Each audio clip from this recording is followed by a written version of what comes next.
The first gunshot rang through the dust-choked air of Wickenburg, Arizona. As Ruby O'Malley dove beneath the boardwalk, her heart pounding against her ribs like a wild Mustang. It was 1878, and she had traveled too far and sacrificed too much to die now in this sun-baked corner of the Arizona Territory. Ruby pressed her back against the rough-hewn support beam, clutching her small leather satchel, the only possession she'd managed to keep during her desperate journey west. Her copper-red hair had come loose from its pins, falling in waves around her dirt-streaked face. 3 days on the run had left her exhausted, hungry, and now trapped in the middle of what sounded like a shootout. "Get down," a deep voice commanded as a man's body suddenly blocked the thin strips of light filtering through the boardwalk above. Ruby gasped as a tall figure dropped to a crouch beside her, his broad shoulders effectively shielding her from view of the street. Dust motes danced in the narrow beams of sunlight that illuminated the angular planes of his face, strong jaw darkened with stubble, straight nose, and eyes the color of storm clouds. "You picked a bad day to visit Wickenburg, madam," he said, his voice low as another shot cracked overhead.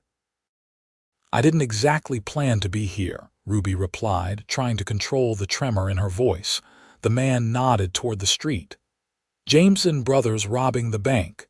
Again. 3rd time this month." He glanced at her, taking in her travel-worn appearance. "Owen Xavier," he introduced himself with surprising formality given the circumstances. "Town deputy." "Ruby O'Malley," she responded automatically, then immediately regretted giving her real name. Another volley of gunfire erupted above them, followed by shouting and the thunder of hooves. Deputy Xavier's expression hardened as he withdrew his Colt revolver from its holster. "Stay here," he ordered. "Don't move until the shooting stops." Before she could respond, he was gone, rolling out from under the boardwalk and rising to his feet in one fluid motion. Ruby heard his boots pounding on the wooden planks overhead as he joined the fray. Ruby closed her eyes and counted her heartbeats. 1, 2, 3. The gunfire continued sporadically for what seemed like hours but was likely only minutes. Then silence fell so suddenly it seemed to ring in her ears. She waited, listening to the hushed voices and shuffling footsteps of townspeople emerging from hiding places. A moment later, a shadow fell across the narrow space.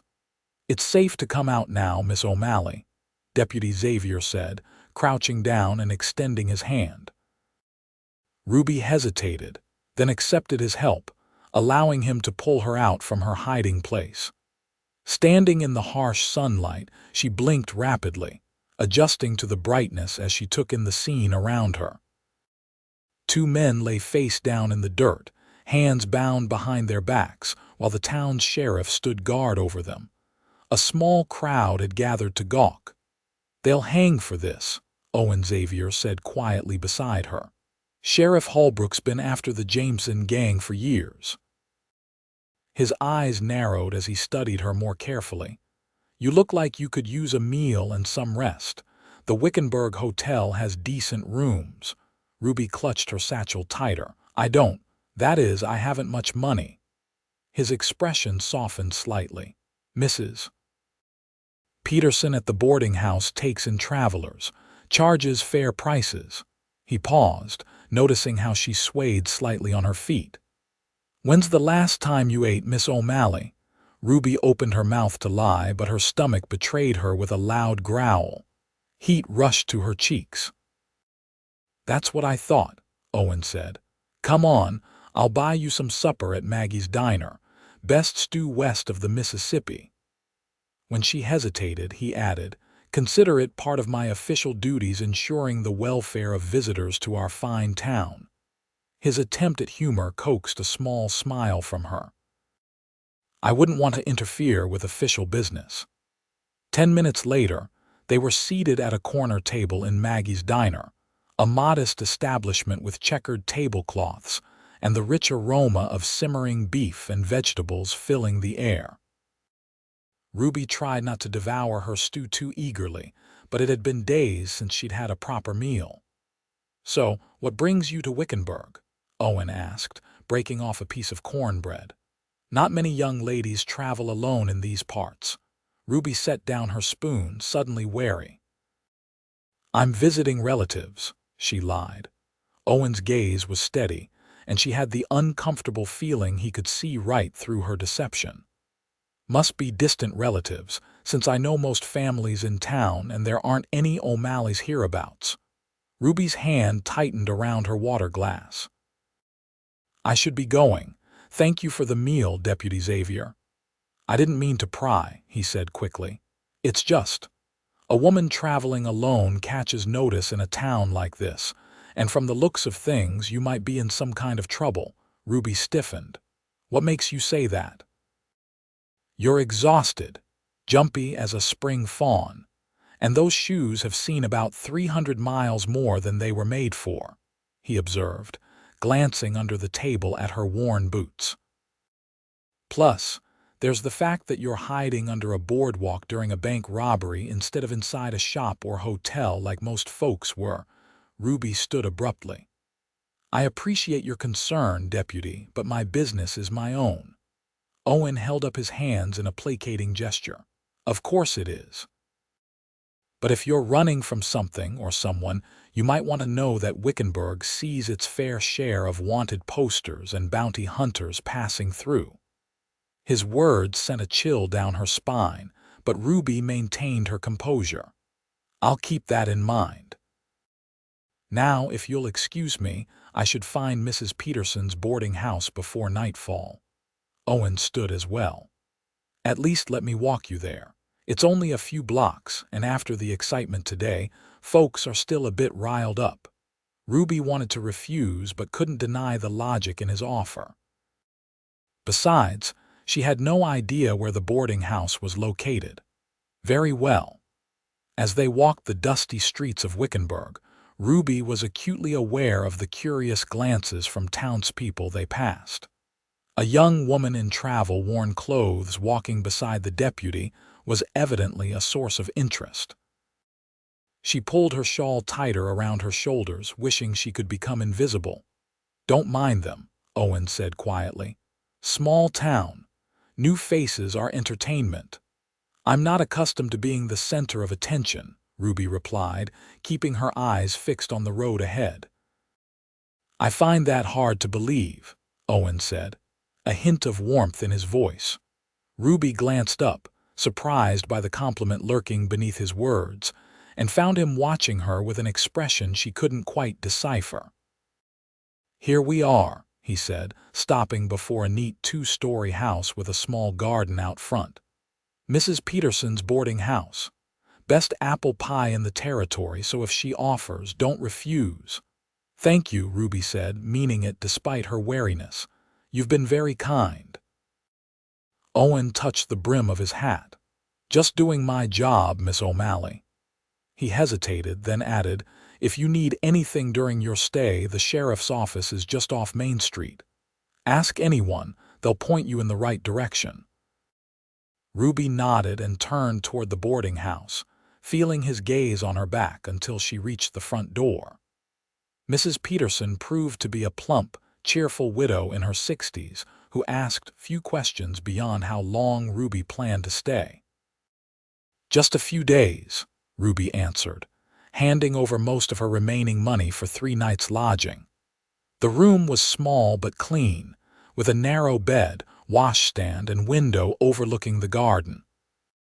Ruby set her satchel on the bed and sank down beside it, finally allowing herself a moment of true rest. She hadn't slept properly since fleeing San Francisco, always alert for the sound of pursuit. She opened her satchel and carefully withdrew the small leather-bound journal hidden beneath her spare chemise and shawl. The pages contained everything, all the evidence that had forced her to run, that had turned her from a respectable teacher into a fugitive. Ruby traced her fingers over the neat handwriting, remembering the risk someone had taken to get this information to her. She hadn't asked for any of this. She'd simply been in the wrong place at the wrong time, overhearing a conversation she shouldn't have, seeing something meant to remain hidden. And now powerful men wanted her silenced. Ruby returned the journal to its hiding place and lay back on the bed, staring at the ceiling. Wickenburg was far from San Francisco, but was it far enough? She'd chosen it almost at random, picking a destination from the stagecoach routes that would take her deep into the Arizona territory. A place where she might disappear, at least for a while. Deputy Owen Xavier complicated things. He was observant, too observant for comfort. And something told her he wasn't the type to let a mystery rest unsolved. Morning came too quickly. Sunlight streaming through the thin curtains and the smell of coffee and bacon wafting up from downstairs. Ruby had slept fitfully, plagued by dreams of pursuit. She dressed quickly in her one clean dress, pinned up her hair, and went downstairs to join the other boarders for breakfast. Mrs. Peterson presided over the meal, keeping coffee cups filled and conversation flowing. Besides Ruby, there was an elderly gentleman who introduced himself as Dr. Wilson, the town's only physician, a young couple named Thomas and Margaret Simmons, newly arrived from Boston to open a dry goods store, and a traveling salesman named Harrington who dealt in farming equipment. Deputy Xavier was asking after you this morning, Mrs. Peterson mentioned casually as she refilled Ruby's coffee cup. Wanted to make sure you settled in all right. Ruby nearly choked on her coffee. Did he say anything else? Mrs. Peterson shook her head. Just that if you needed anything to let him know. She smiled knowingly. Owen's one of our most eligible bachelors, you know. Owns a nice piece of land just outside town. Been building a proper house these past 2 years, when his duties allow. I'm not, Ruby began, but Mrs. Peterson had already moved on to offer more bacon to Dr. Wilson. After breakfast, Ruby decided to explore the town, hoping to find some means of employment. Her funds wouldn't last long, and she needed time to consider her next move. Wickenburg in daylight revealed itself to be larger than she'd initially thought, a proper frontier town with a main street lined with businesses. From the bank and general store to smaller establishments like a milliner's shop and a photographer's studio. Ruby paused outside the small schoolhouse at the edge of town. A sign in the window caught her attention. Teacher wanted inquire within. Her heart quickened. Teaching was what she knew, what she loved. Before everything had fallen apart in San Francisco, she'd been educating the children of wealthy families, preparing to open her own small academy. Before she could think better of it, Ruby pushed open the schoolhouse door and stepped inside. The room was empty of children. It was Saturday.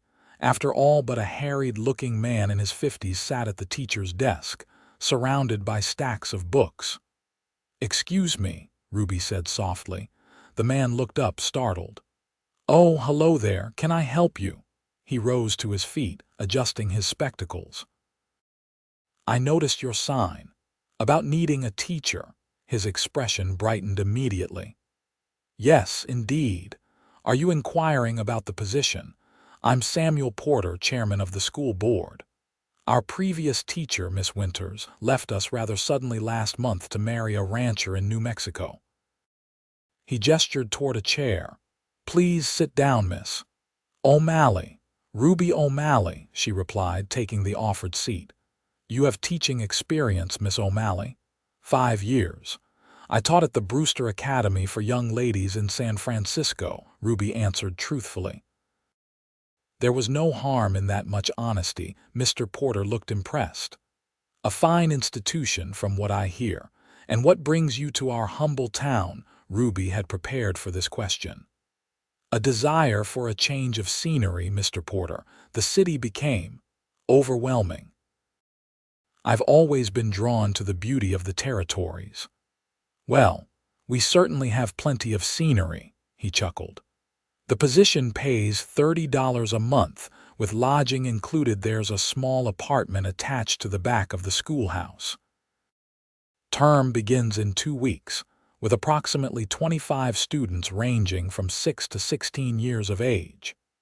The salary was less than half what she'd earned in San Francisco, but the inclusion of lodging made it attractive. More importantly, it would give her a reason to remain in Wickenburg without arousing suspicion. I would be very interested, Ruby said. I have my teaching credentials with me if you'd like to see them. Mr. Porter waved his hand. I'm sure they're impeccable. But I should mention, the school board will need to approve your appointment. We're meeting Monday evening. Could you come by around 7 o'clock? The other board members would like to meet you, I'm sure. Of course, Ruby agreed, rising to her feet. Thank you for the opportunity, Mr. Porter. Thank you, Miss O'Malley. Between us, he lowered his voice conspiratorially, finding a qualified teacher willing to come to Wickenburg has been quite the challenge. I believe the board will be most enthusiastic about your application. Ruby left the schoolhouse feeling more hopeful than she had in weeks.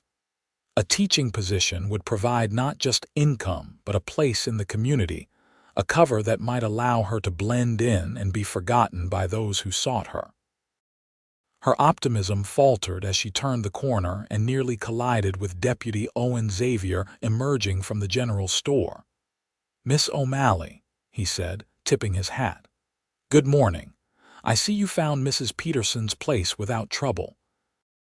Yes, thank you, Ruby replied, taking an instinctive step backward. Owen shifted the package he was carrying under one arm. Getting acquainted with our town. It's lovely, she said, striving for a casual tone. I was just speaking with Mr. Porter about the teaching position. Something flickered in Owen's eyes, surprise, perhaps, or curiosity. You're a teacher. I was in San Francisco. I'm hoping the school board might consider me for the vacancy here. They'd be fools not to, Owen said. The children here need proper schooling. Most folks in these parts value education, even if they haven't much of it themselves. An awkward silence fell between them. Ruby was acutely aware of his scrutiny, as if he were trying to solve a puzzle. Well, I should continue my tour of the town, she said finally. Good day, Deputy. Miss O'Malley, Owen called as she started to walk away. A few of us gather at Maggie's on Saturday evenings. Nothing fancy, just supper and sometimes music if someone's feeling inclined.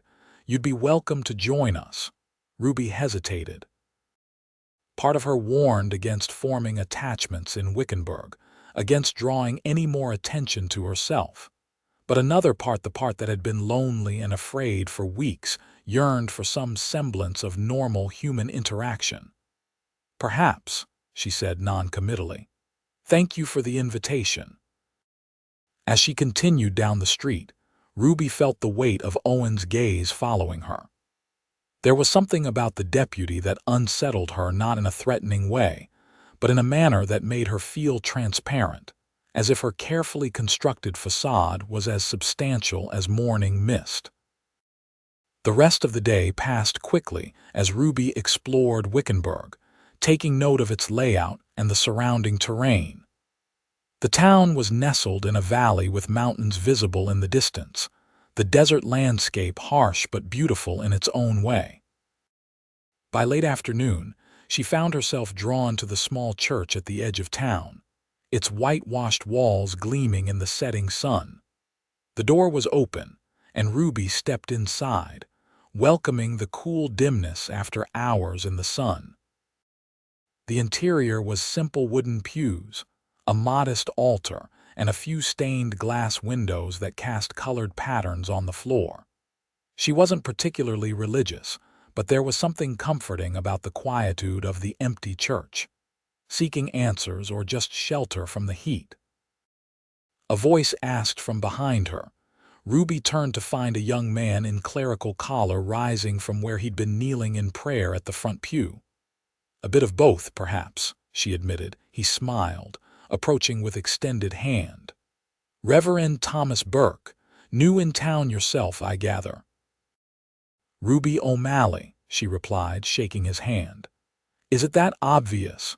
Wickenburg isn't large enough for faces to go unrecognized for long, he explained.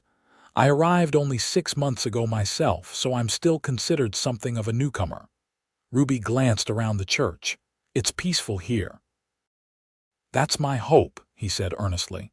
A sanctuary in more ways than one. He studied her face with kind eyes. Sometimes those who wander into empty churches in the middle of the day are carrying heavy burdens. Isn't everyone? Ruby deflected. Reverend Burke smiled sympathetically. Indeed. But some weights are heavier than others. He gestured to the pews. Would you care to sit? Or would you prefer solitude? I can make myself scarce if you'd rather be alone. No, please, Ruby said, surprising herself. I've had quite enough solitude lately.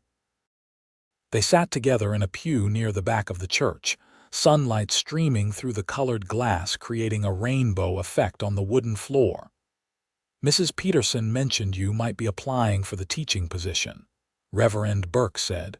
Ruby raised an eyebrow. News travels fast. He laughed. Welcome to small-town life, Miss O'Malley. By supper time, half the town will know you've spoken with Mr. Porter, and by breakfast tomorrow, there'll be speculation about what books you plan to teach from. Despite herself, Ruby smiled. And the other half of the town? Oh, they'll know by dinner tomorrow at the latest, he assured her with a twinkle in his eye. Unless something more interesting happens, like old Mrs. Abernathy's prize hen laying a double-yolked egg again. Ruby found herself laughing a genuine laugh that felt foreign after weeks of fear and tension. I'll have to be careful what I do in public then. Don't worry too much, Reverend Burke advised. Wickenburg folks are curious but kind-hearted. They'll welcome you warmly, especially as our new teacher. Education is valued here. So Deputy Xavier mentioned, Ruby said. Ah, you've met Owen already, Reverend Burke nodded. One of the good ones, our deputy. Keeps the peace without unnecessary force, which is rarer than it should be in frontier towns. He paused. He mentioned meeting a new arrival yesterday after the Jameson incident. Ruby tensed slightly. Does he make a habit of discussing newcomers? Not at all, the Reverend assured her. We served together on the town council. Your arrival came up only because we were discussing the need for additional law enforcement after yesterday's robbery attempt. Ruby relaxed marginally. I see. The town is growing, Reverend Burke continued. The silver mines to the north and the new railway spur have brought prosperity, but also challenges. Sheriff Holbrook is getting on in years, and Owen carries much of the burden. Ruby found herself curious despite her determination to remain detached. Has he always been in law enforcement? Owen, the Reverend shook his head. He came to Arizona about 6 years ago, worked as a ranch hand for the Thompson spread north of here. When the previous deputy was killed in a saloon brawl, Sheriff Holbrook recognized something in Owen and offered him the badge. He smiled. Had to convince him to take it, from what I heard. Owen was more interested in his own piece of land than enforcing the law. He still has land, I understand. 40 acres outside town. Good water rights, too. He's building it up slowly, working toward a proper cattle operation someday. Reverend Burke gave her a knowing look. Not that you were asking about his prospects, of course. Heat rose to Ruby's cheeks. I was merely making conversation. Of course, he agreed, eyes twinkling. Well, I should prepare for tomorrow's service. You're welcome to stay as long as you like, Miss O'Malley. The door is always open. After the Reverend left, Ruby remained seated, contemplating her situation.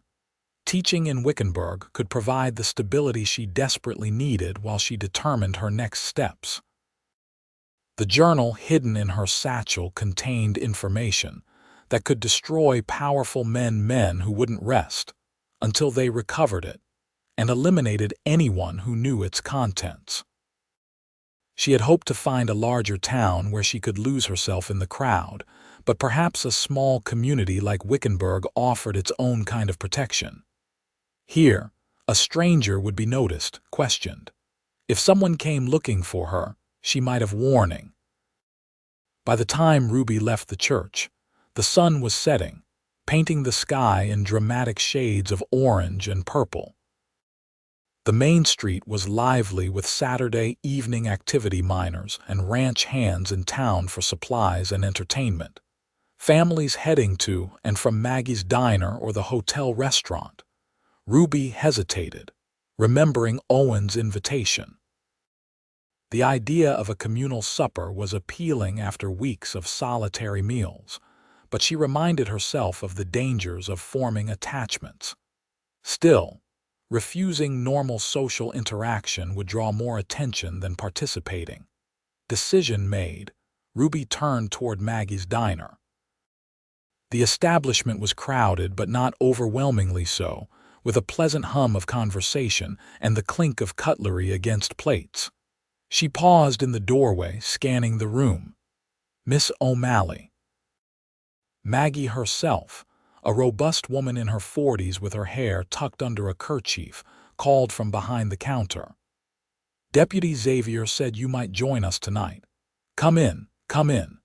Several heads turned in Ruby's direction, and she fought the urge to flee as curious gazes assessed her. Instead, she straightened her shoulders and stepped fully into the diner. There's a place at the big table in the back, Maggie continued, wiping her hands on her apron as she emerged from behind the counter.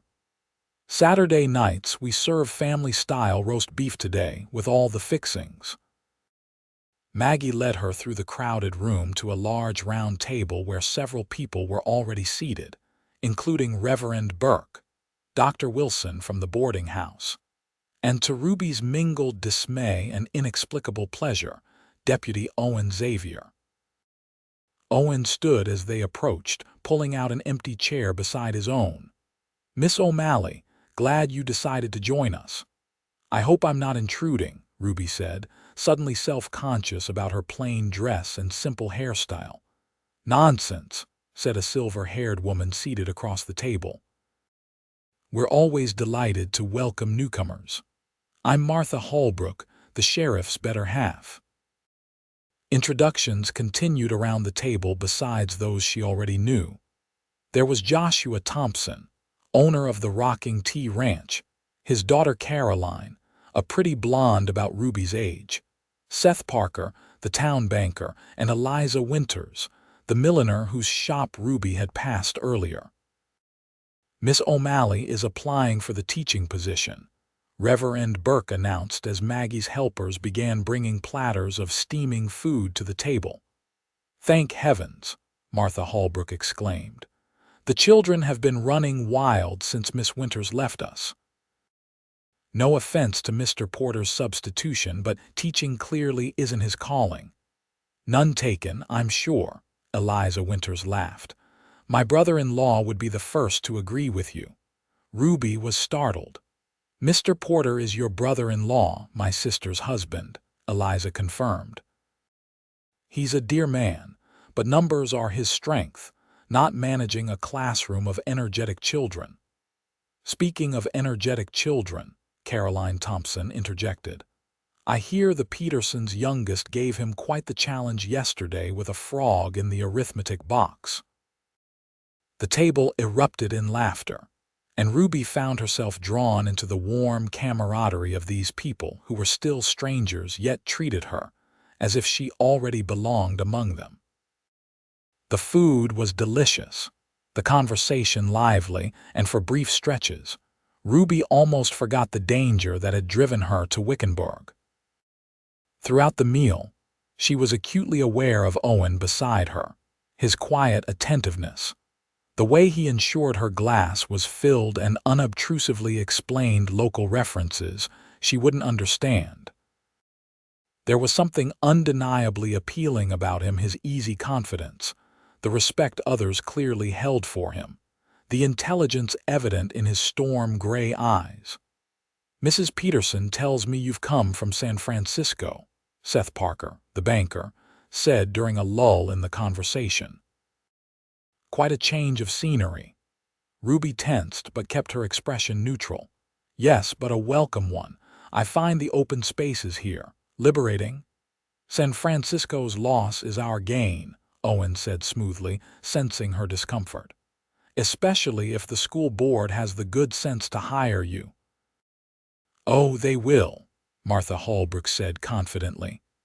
"My Herbert is on the board, and he's been positively desperate to find someone qualified."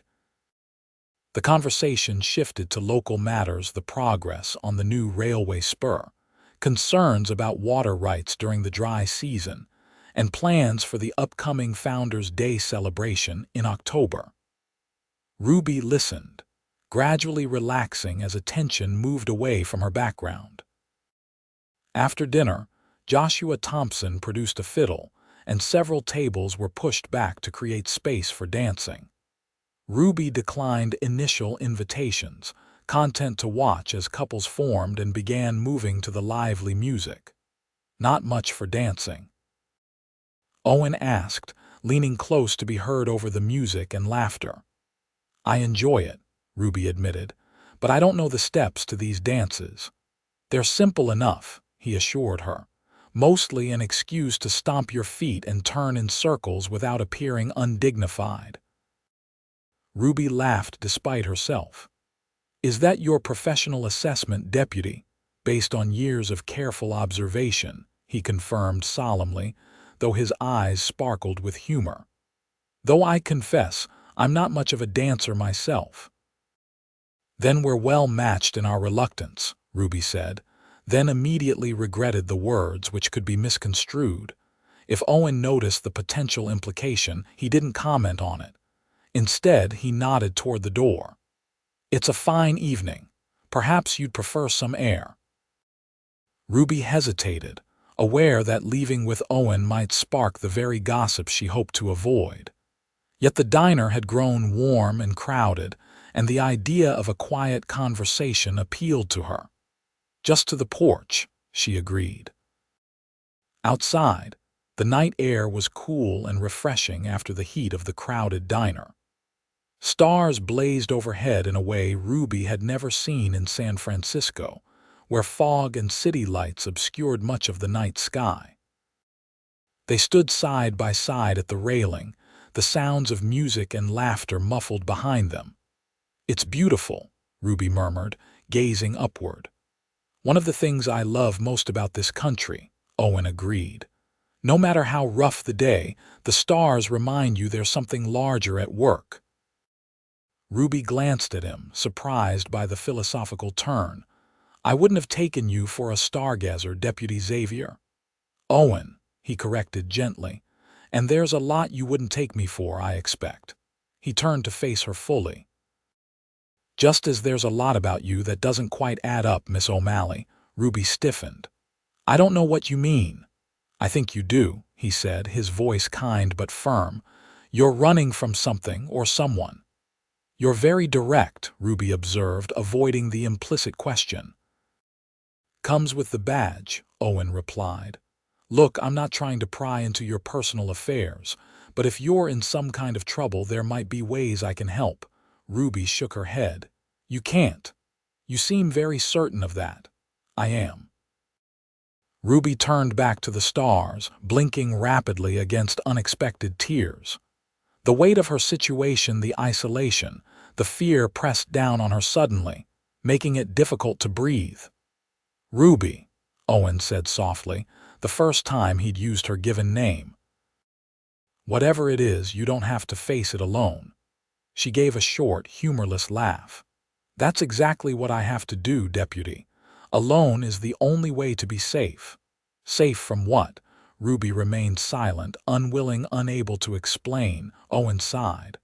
"I understand secrets, believe me. Everyone in this town has them, myself included, but sometimes sharing the burden makes it lighter." And sometimes it puts others in danger, Ruby countered. I appreciate your concern, truly, but this is my problem to solve. Before Owen could respond, the door to the diner swung open, and Reverend Burke stepped onto the porch. Ah, there you are. Caroline was looking for you, Owen. Something about needing a partner for the Virginia reel who won't crush her toes. Owen hesitated, clearly reluctant to end their conversation. Tell her I'll be right in. After Reverend Burke retreated, Owen turned back to Ruby. This discussion isn't finished, Miss O'Malley. I believe it is, Ruby said firmly, though part of her longed to confide in him to share the crushing weight of her secret. Thank you for the company, but I should return to the boarding house. At least let me walk you back, Owen offered. It's dark and I'll be fine, Ruby interrupted. It's only a few blocks and you have a dance partner waiting. Owen looked as if he wanted to argue further, but instead he simply nodded. Good night then, Miss O'Malley. Good night, Deputy.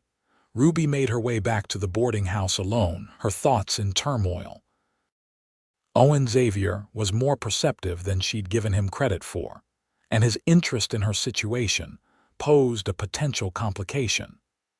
The last thing she needed was a lawman, even one as seemingly trustworthy as Owen, discovering the truth about why she'd fled San Francisco. The journal hidden in her room contained evidence of corruption, reaching to the highest levels of California's government and business community, records of bribes, illegal land seizures, and even 2 murders disguised as accidents, all to secure control of water rights for wealthy speculators.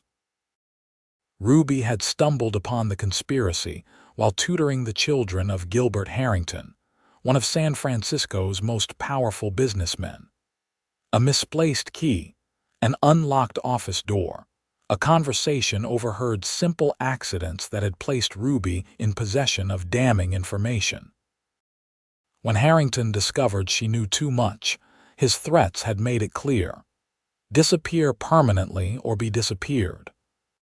So she had run, taking the journal that had been slipped to her by Harrington's clerk, a man who had later been found floating in the bay. His death ruled a suicide despite the bruises on his wrists and neck.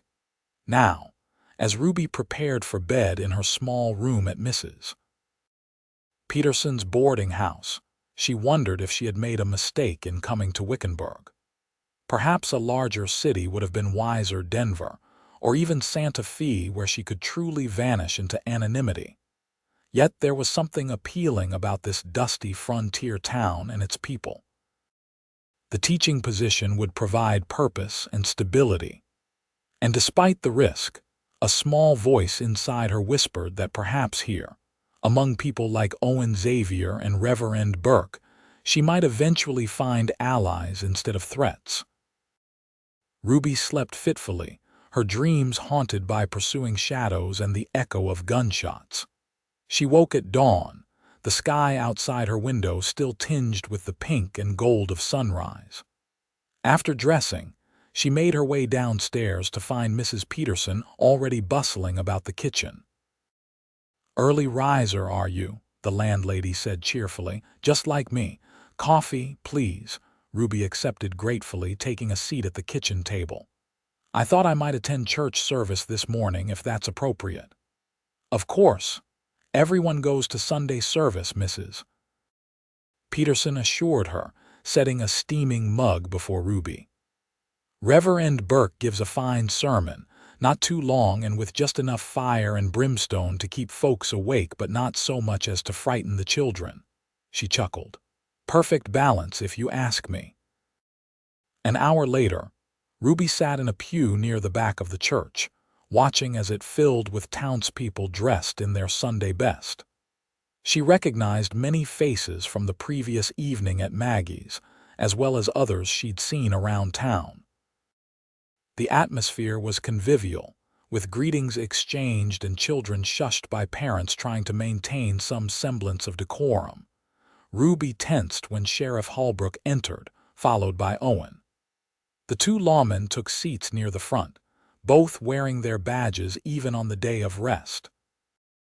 As if sensing her gaze, Owen turned slightly, scanning the congregation until his eyes found hers. He nodded once in acknowledgement before facing forward again as Reverend Burke stepped up to the pulpit. The service was indeed as Mrs. Peterson had described, thoughtful, occasionally humorous, and mercifully concise. Reverend Burke spoke about community and trust, about how faith in one another was as important as faith in higher powers. Ruby couldn't help feeling his words were directed at her, though she knew that was likely her own guilty conscience at work. After the service, people lingered in the churchyard, chatting in the warm morning sun. Ruby intended to slip away quietly, but was intercepted by Caroline Thompson. "Miss O'Malley, I've been hoping to speak with you," the young woman said warmly. "Father mentioned you're from San Francisco. I've always longed to visit. Is it as magnificent as they say?" Ruby found herself drawn into conversation with Caroline, whose enthusiasm and genuine interest were disarming. Soon, they were joined by Eliza Winters and two other young women Ruby hadn't met, all eager to hear about the fashions and society of San Francisco. "You must visit my shop," Eliza insisted. "I try to keep up with the latest styles, but it's difficult when the fashion plates arrive months after they're current in the East." "Ruby doesn't want to talk about hats and dresses," Caroline laughed. "Tell us about the theaters and restaurants. Is it true there are gaslit streets and buildings taller than 3 stories?" Ruby couldn't help but warm to their friendly curiosity, sharing sanitized versions of her experiences in the city. It had been so long since she'd engaged in normal female companionship that she found herself reluctant to end the conversation. "Ladies," Owen's voice interrupted their discussion. "Sorry to intrude, but Miss O'Malley promised to give me her opinion on the new schoolhouse library before dinner." Ruby blinked in confusion. "I did. Remember, yesterday when we discussed the teaching position," Owen prompted, his expression giving nothing away. "Oh, yes, of course." Ruby played along, curious about his fabrication. "I should go now if you'll excuse me, ladies." The women exchanged knowing glances but bid her goodbye cheerfully. As Owen led her away, Ruby kept her voice low. "I don't recall any discussion about a library, Deputy." "No, but you looked like you could use a rescue," he replied, matching her quiet tone. "And I wanted to speak with you privately." Ruby's wariness returned. "About what?" "Not here," Owen said, guiding her toward the schoolhouse. "There really is a library, and I do want your opinion on it." The schoolhouse was empty and quiet, sunlight streaming through the windows and illuminating dancing dust motes. Owen led her to a small room off the main classroom, where several bookshelves stood against the walls, modestly filled with volumes. "It's not much," he admitted. "Donations mostly, some purchases funded by last year's box social. The children have access to it once a week, but Mr. Porter hasn't had time to organize it properly." Ruby approached the shelves, running her fingers lightly over the spines. There was an eclectic mix, some classics, practical manuals on farming and animal husbandry, a few volumes of poetry, and several children's primers. "It's a good foundation," she said honestly, "with some organization and perhaps a few strategic additions." "That's not why I brought you here," Owen said quietly. Ruby turned to face him, her back against the bookshelf. "I didn't think it was." Owen withdrew a folded paper from his vest pocket. "This came in yesterday's mail pouch. I didn't see it until after you'd left Maggie's last night." Ruby's heart began to race as he unfolded the paper, a wanted poster. She realized with growing dread. But to her surprise, it didn't bear her likeness or name. "Gilbert Harrington," Owen read aloud.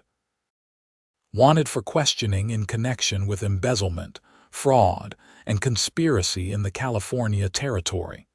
Reward of $1,000 for information leading to his apprehension. Ruby stared at the paper, stunned. I don't understand. When you mentioned San Francisco, I noticed you flinched at the name Harrington, our traveling salesman at the boarding house, Owen explained. But he's not the Harrington you're afraid of, is he? Ruby's mind raced. Something had happened in San Francisco, something that had turned the tables on Gilbert Harrington. But what? And could she trust Owen with the truth? I need to know if you're connected to this man, Owen continued, his voice gentle but firm. If you're running from him or if you're involved in his crimes. I'm not a criminal, Ruby said sharply. I didn't think you were, Owen replied. But you're running from something and I need to know if it's related to this. Ruby hesitated, weighing her options. The wanted poster changed things. If Harrington himself was now being pursued by the law, perhaps the danger to her was lessened. Or perhaps it was even greater, if he believed she had somehow been responsible for his downfall. You asked me to trust you last night, Owen said softly.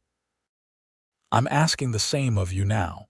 Whatever it is, we can face it together. Ruby met his gaze, searching for any sign of deception or ulterior motive. She found only sincere concern and something else, a warmth that made her breath catch. I worked for him, she finally admitted. As a tutor for his children. Owen waited patiently as she gathered her thoughts. I overheard things I shouldn't have, Ruby continued. Saw documents, evidence of crimes. When he realized I knew too much, he threatened me. She swallowed hard. A man who tried to help me was killed for it. Owen's expression darkened. And you ran. With proof, Ruby confirmed, deciding to trust him with the full truth. A journal containing records of bribes, illegal land seizures, names, dates. Everything needed to prove what Harrington and his associates have done. That's why you're afraid, Owen realized. You think he's hunting you. I know he is, Ruby said, or at least he was, until this. She gestured toward the wanted poster. I don't understand how this happened. Owen studied the poster thoughtfully. Says the warrant was issued by a Judge Thornton in Sacramento. James Thornton, Ruby whispered. He's mentioned in the journal. I thought he was part of the conspiracy. Maybe he turned on Harrington to save himself, Owen suggested. Or maybe someone else came forward with evidence. Ruby shook her head, bewildered by this unexpected development. I don't know what this means for me. It means you might be safer than you thought, Owen said, but we should still be cautious. This journal, you have it, could be valuable evidence in building a case against Harrington and his associates. Or it could make me a target for anyone who wants to suppress that evidence, Ruby countered.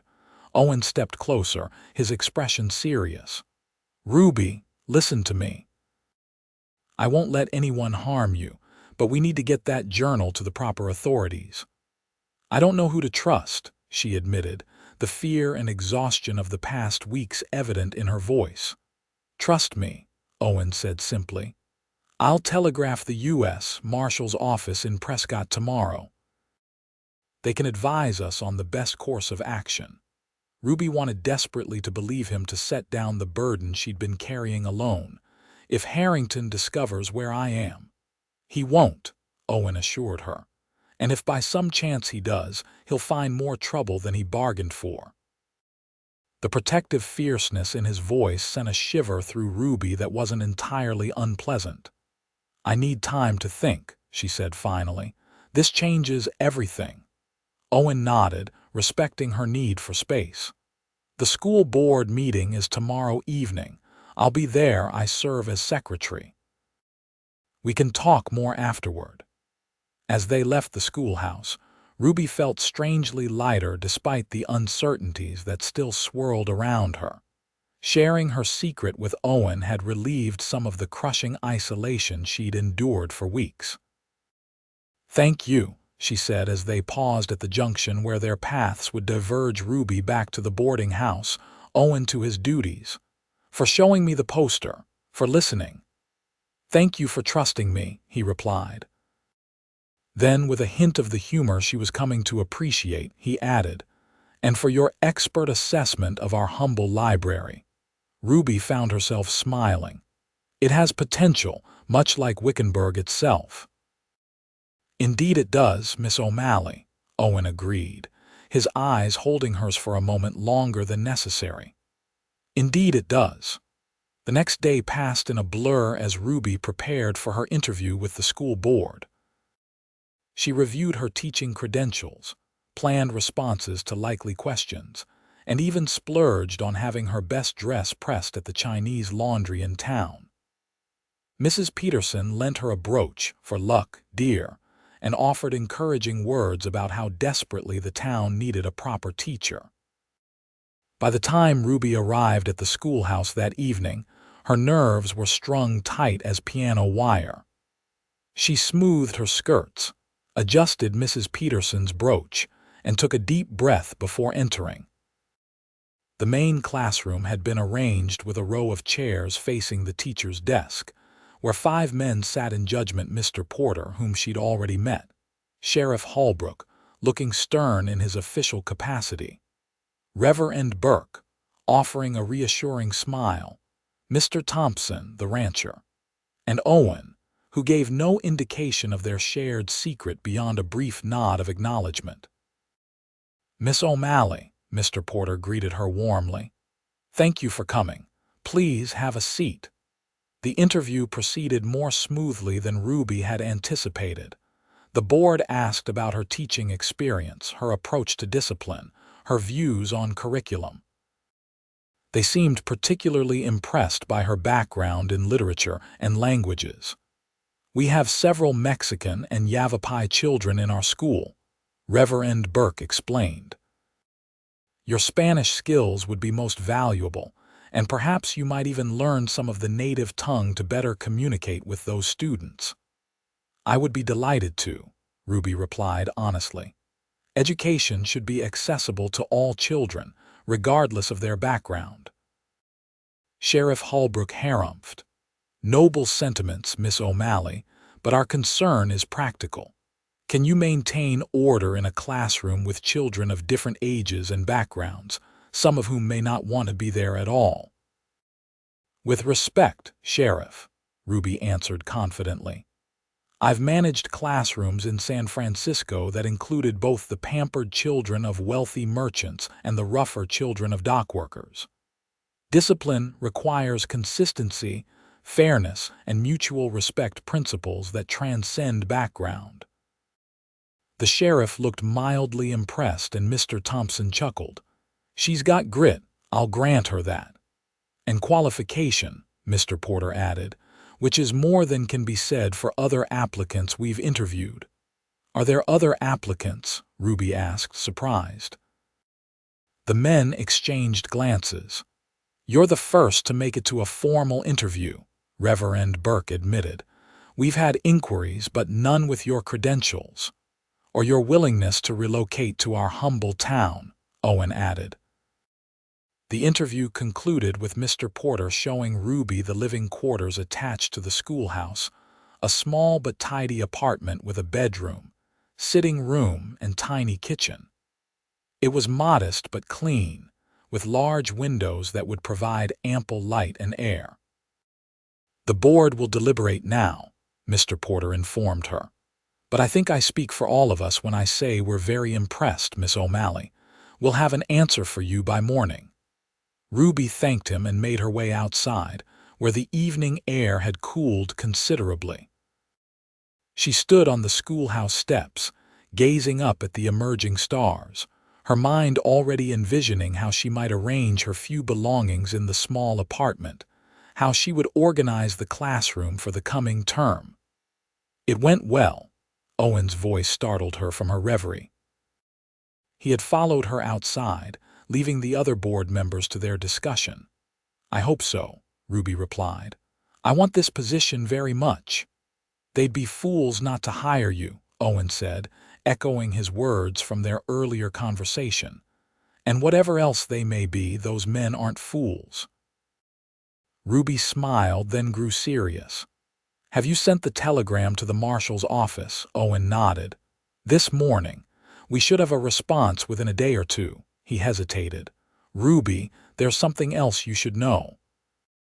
I requested information about any associates of Harrington who might be looking for you." Ruby's stomach clenched. "And?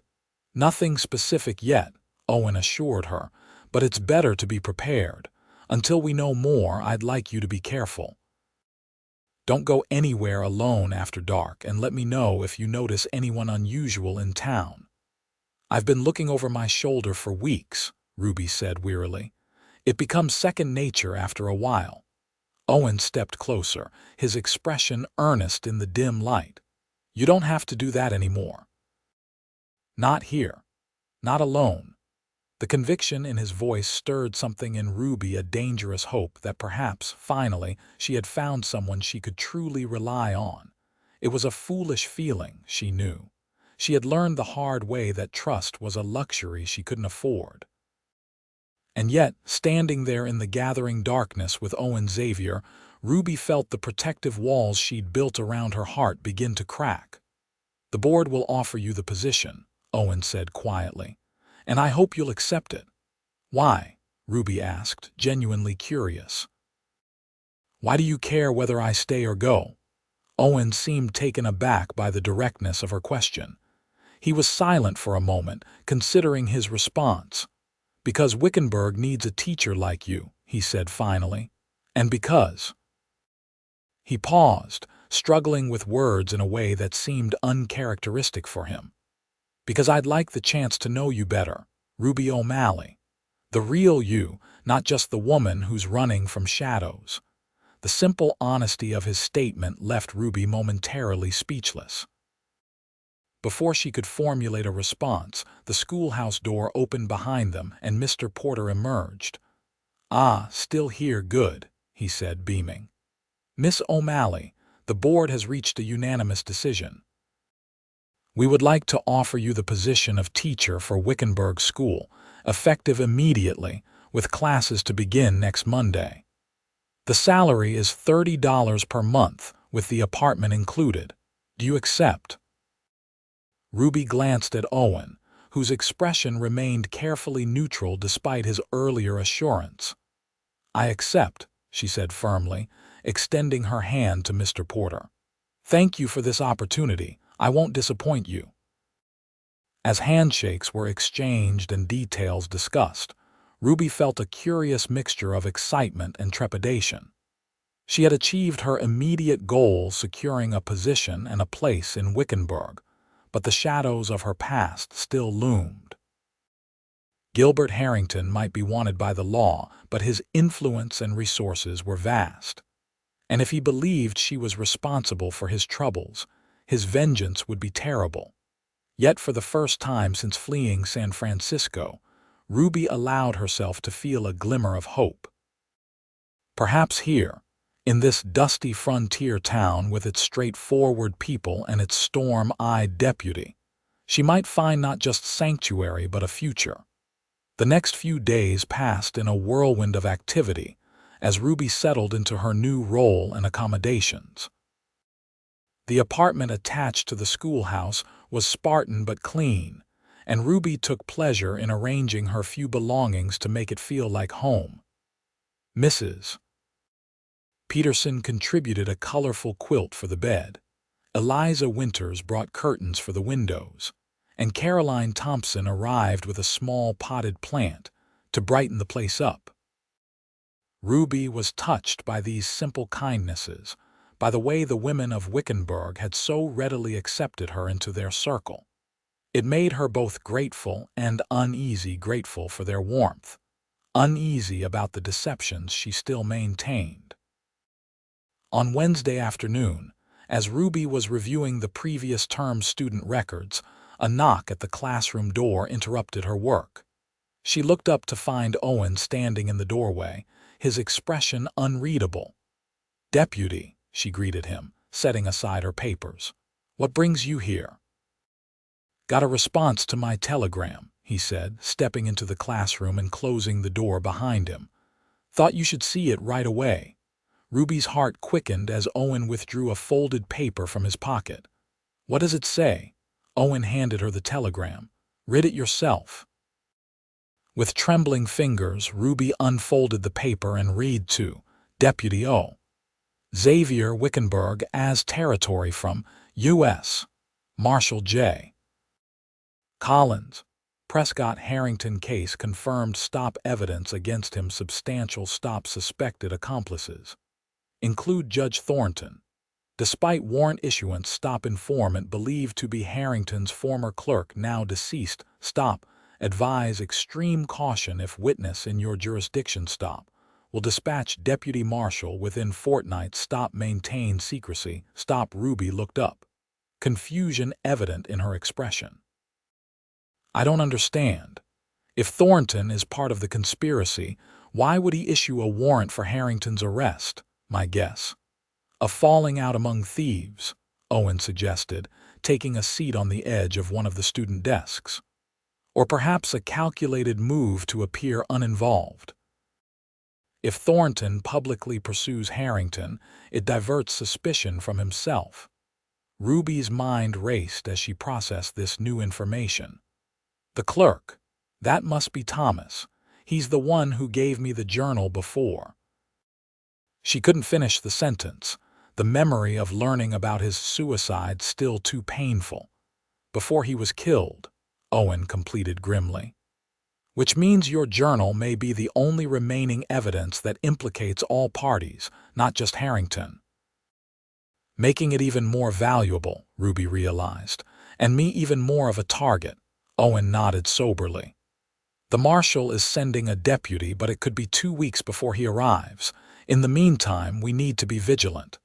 "What should we do with the journal?" Ruby asked. "It isn't safe in my apartment." "My office has a safe," Owen suggested. "The only other person with the combination is Sheriff Holbrook, and I trust him with my life." Ruby hesitated, reluctant to part with the one thing that had kept her going, the proof that her flight wasn't based on paranoia but genuine danger. "I'll show it to you first," she decided, "so you understand exactly what we're dealing with." That evening, after ensuring they weren't observed, Ruby led Owen to her apartment and retrieved the journal from its hiding place beneath a loose floorboard under her bed. They sat together at her small table as she explained the contents: meticulous records of bribes paid, properties seized through fraudulent means, water rights diverted through corruption, and occasionally violence. Owen's expression grew increasingly grim as he examined the damning evidence. "This is worse than I imagined," he admitted. "The names in here, some are powerful men even by Eastern standards." "Now you understand why I ran," Ruby said quietly, "and why I'm still afraid." Owen closed the journal and took her hand across the table, his calloused fingers warm against her skin.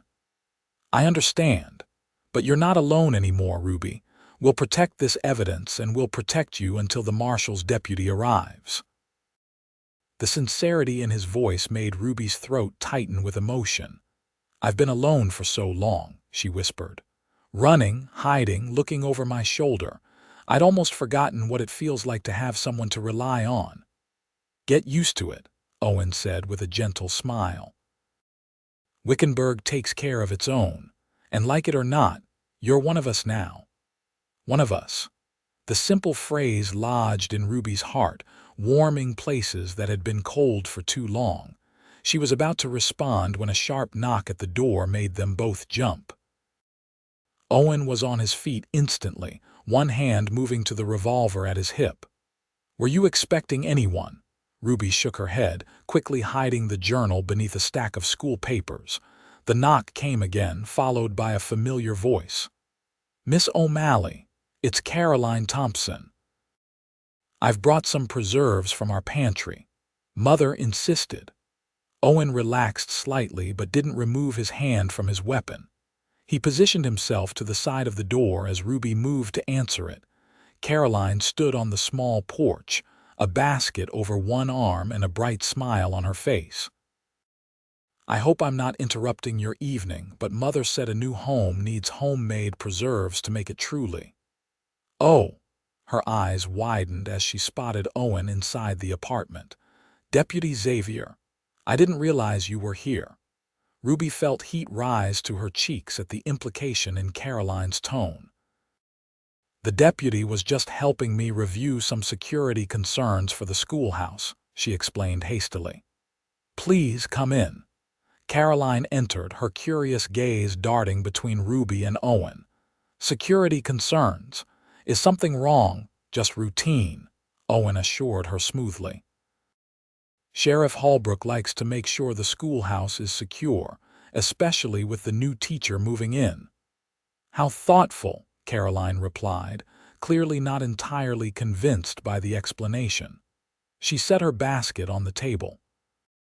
"Mother sent strawberry and peach preserves and some of her apple butter. The apples come from our own orchard. Father planted it when we first settled here." "That's extremely kind," Ruby said genuinely. "Please thank your mother for me." "I will," Caroline promised. "Oh, and Father asked me to remind you about the town council meeting tomorrow evening. As the new teacher, you're expected to attend." She smiled mischievously. "Don't worry, it's mostly formalities and an excuse for everyone to gossip afterward at the hotel restaurant." After Caroline left, Owen and Ruby exchanged worried glances. "Town council meeting," Ruby echoed. "I didn't realize I would be expected to attend such things." "It's traditional," Owen confirmed. "New business owners or town employees are introduced formally." "Don't worry, you won't have to say much." "It's not speaking that concerns me," Ruby admitted. "It's being so visible. What if word gets back to San Francisco about Wickenburg's new teacher?" Owen considered this. "It's a risk," he acknowledged. "But refusing to attend would draw more attention than simply going along with tradition." He placed the journal inside his vest. "I'll put this in the safe tonight. Try not to worry too much, Ruby. 2 more days until school starts, a fortnight until the marshal's deputy arrives. We just need to maintain normalcy until then."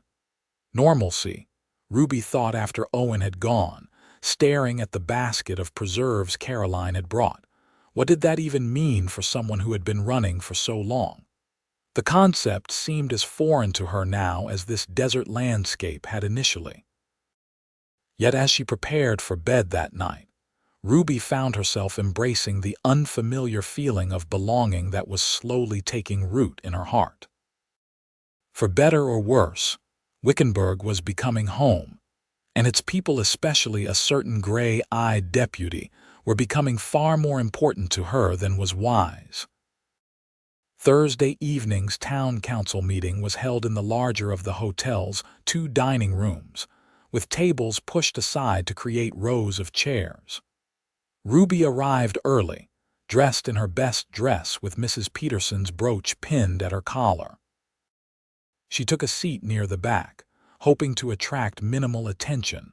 Her strategy failed almost immediately as Martha Holbrook spotted her and bustled over. "Miss O'Malley, come sit with us at the front. All the town officials and employees have reserved seats in the first 2 rows." Unable to refuse without appearing rude, Ruby allowed herself to be led to a chair in the 2nd row, directly behind Sheriff Holbrook, and beside Eliza Winters, who served as the council's treasurer in addition to running her millinery shop. "Don't look so nervous," Eliza whispered as the room began to fill.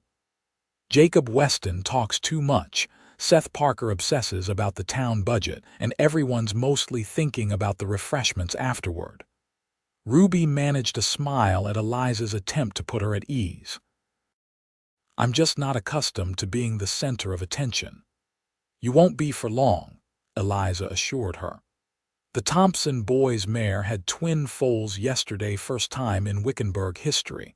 That's all anyone will be talking about by the end of the night." The meeting proceeded much as Eliza had predicted. Mayor Jacob Weston, a corpulent man with an impressive mustache and an even more impressive capacity for hearing himself speak, called the meeting to order and proceeded through a tedious agenda.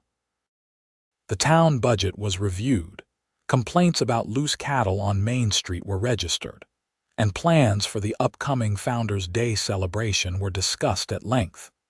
Ruby was beginning to think she might escape formal introduction when Mayor Weston cleared his throat importantly. "Before we adjourn, I'd like to welcome our newest town employee, Miss Ruby O'Malley, who comes to us from San Francisco to take charge of our school." He gestured for Ruby to stand. "Miss O'Malley, would you care to say a few words?" Ruby rose, acutely aware of all eyes upon her. "Thank you, Mayor Weston, and thank you to everyone for the warm welcome I've received in Wickenburg. I'm honored to serve as your teacher and look forward to meeting all the children on Monday morning." She started to sit, but the mayor wasn't finished. "Tell us a bit about your background, Miss O'Malley. I understand you taught at a prestigious academy in San Francisco." Ruby's mouth went dry. This was exactly the kind of public recounting of her past she had hoped to avoid. "Yes, the Brewster Academy for Young Ladies," she confirmed, offering no further details. "And what brought you all the way to our humble town?" the mayor pressed, apparently oblivious to her discomfort. Before Ruby could formulate a suitably vague response, Owen spoke up from his position beside Sheriff Holbrook. "If I may, Mayor," he interjected smoothly, "the hour grows late, and I believe Mrs. Thompson has prepared refreshments that are waiting. Perhaps we can all become better acquainted with Miss O'Malley during the social hour." Mayor Weston looked briefly annoyed at the interruption but quickly brightened at the mention of refreshments. "Quite right, Deputy Xavier. Meeting adjourned." Ruby shot Owen a grateful look as the assembly broke up, people rising from their chairs and forming conversational clusters. He inclined his head slightly in acknowledgement, then turned his attention to Sheriff Holbrook, who was saying something about the need for additional deputies.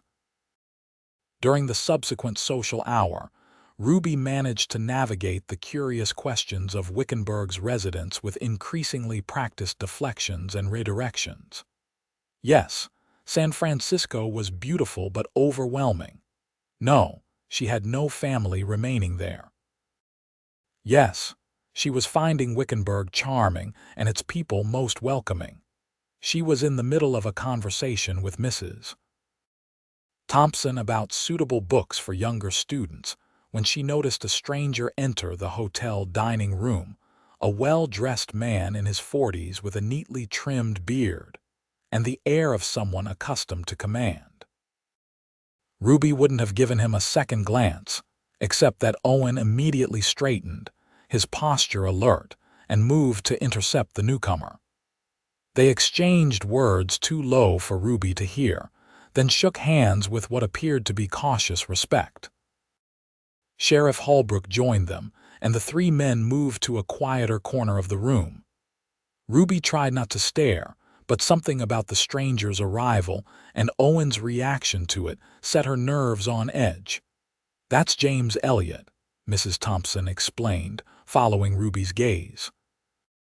"Owns the largest silver mine north of town. Not often we see him at these functions. He usually sends his foreman." Ruby nodded, pretending a casual interest while straining to observe the men's conversation.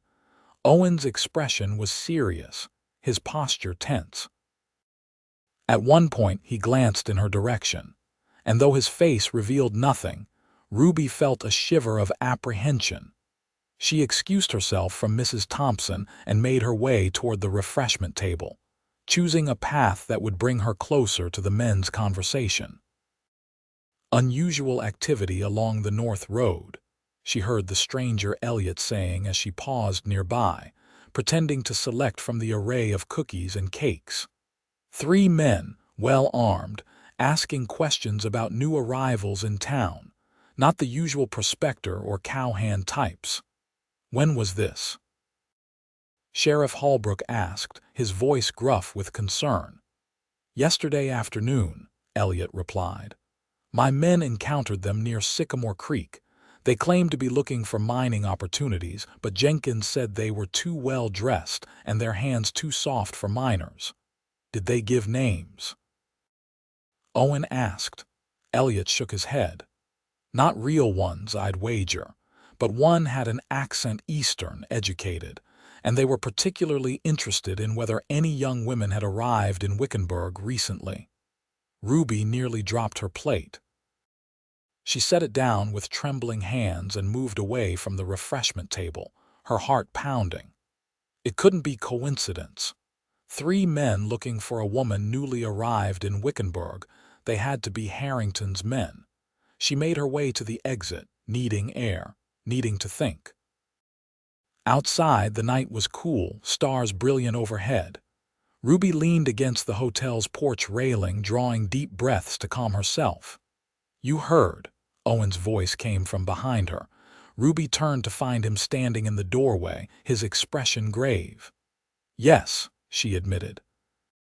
"They're looking for me, aren't they?"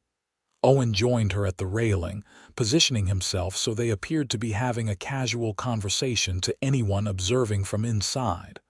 "Most likely, but they haven't come into town yet, which gives us time to prepare." "Prepare? How?" Ruby asked, her voice tight with fear. "If they find me, they'll either kill me or take me back to Harrington, which amounts to the same thing in the end." "That's not going to happen," Owen said firmly. "First thing tomorrow, I'm deputizing 2 men I trust to help patrol the town." "And you're not staying alone at the schoolhouse." "Where then?" Ruby demanded. "I can hardly impose on Mrs. Peterson again, and I won't put anyone else at risk." "My house," Owen said simply.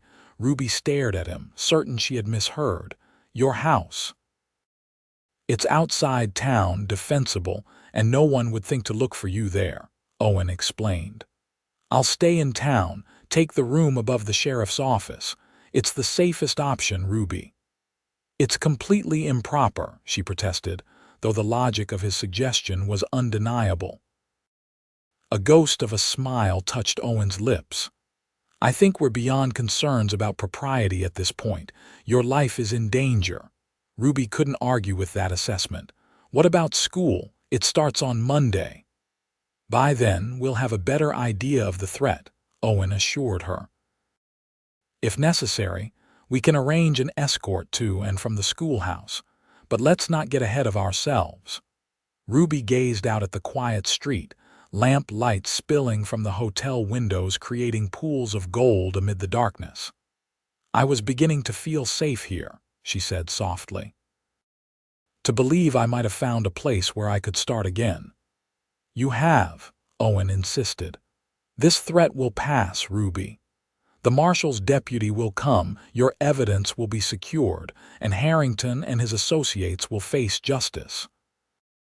He hesitated, then added quietly, "And when it's over, if you still want it, there's a place for you in Wickenburg." The way he said it with such certainty, such warmth made Ruby turn to look at him fully. In the dim light from the hotel windows, his features were shadowed, but his eyes held an intensity that made her breath catch. "Why?" she asked, echoing her question from days earlier. "Why do you care so much what happens to me?" Owen was silent for a long moment, weighing his words. "Because from the moment I saw you hiding under that boardwalk, covered in dust and frightened half to death but still too proud to beg for help, I knew you were someone extraordinary." His voice dropped lower. "And because every day since has only confirmed that impression." Ruby's heart hammered against her ribs. No one had ever spoken to her with such genuine admiration, such unguarded honesty.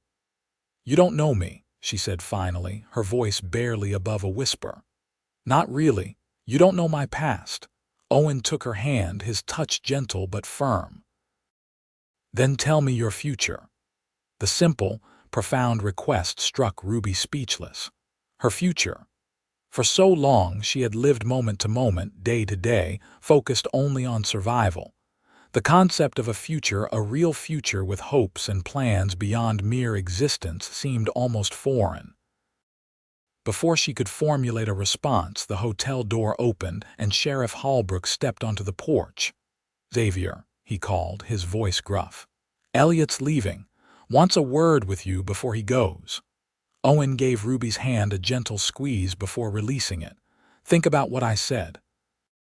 "About all of it. We'll talk more tomorrow." As he turned to follow the sheriff, Ruby called after him softly. "Owen." He paused, looking back at her. "Thank you for everything." His smile was brief but genuine. "That's what partners do, Ruby. They look out for each other. Partners." The words settled warm in Ruby's chest as she watched him disappear back into the hotel. Not savior and saved, not protector and protected, but partners, equals facing a challenge together. For the first time since fleeing San Francisco, Ruby allowed herself to imagine a future beyond survival.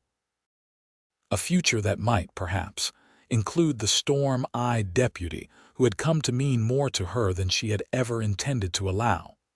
The next morning dawned clear and bright, the September sun already warm as Ruby packed a small bag with essential items. Owen had arranged for Caroline Thompson to come by the schoolhouse at 9 o'clock, ostensibly to help Ruby prepare the classroom for Monday's opening, but in reality to accompany her to Owen's property outside town. "It's all very cloak and dagger," Caroline commented as they rode in the Thompson family's buggy along the dusty road leading north from Wickenburg. "Deputy Xavier was insistent that no one know where you're going, but he wouldn't explain why." She glanced at Ruby curiously. "Are you in some kind of trouble, Miss O'Malley?" Ruby hesitated, unsure how much to reveal even to someone as seemingly trustworthy as Caroline. "It's complicated," she said finally. "There are people from my past who might wish me harm. Deputy Xavier is being cautious, that's all." Caroline's eyes widened with interest. "How mysterious, like something from a dime novel." Then, more seriously, "But you're safe now. No one in Wickenburg would let anything happen to our new teacher." Ruby smiled at the young woman's confidence. "I hope you're right." Owen's property lay about 3 miles north of town, accessed by a narrow track that branched off from the main road. As they rounded a bend, Ruby caught her first glimpse of his home, a sturdy log cabin nestled against a backdrop of cottonwood trees, with a small barn and corral to one side. A creek ran nearby, its banks lined with willows and more cottonwoods, creating an unexpected oasis in the desert landscape. "It's lovely," Ruby said with genuine surprise.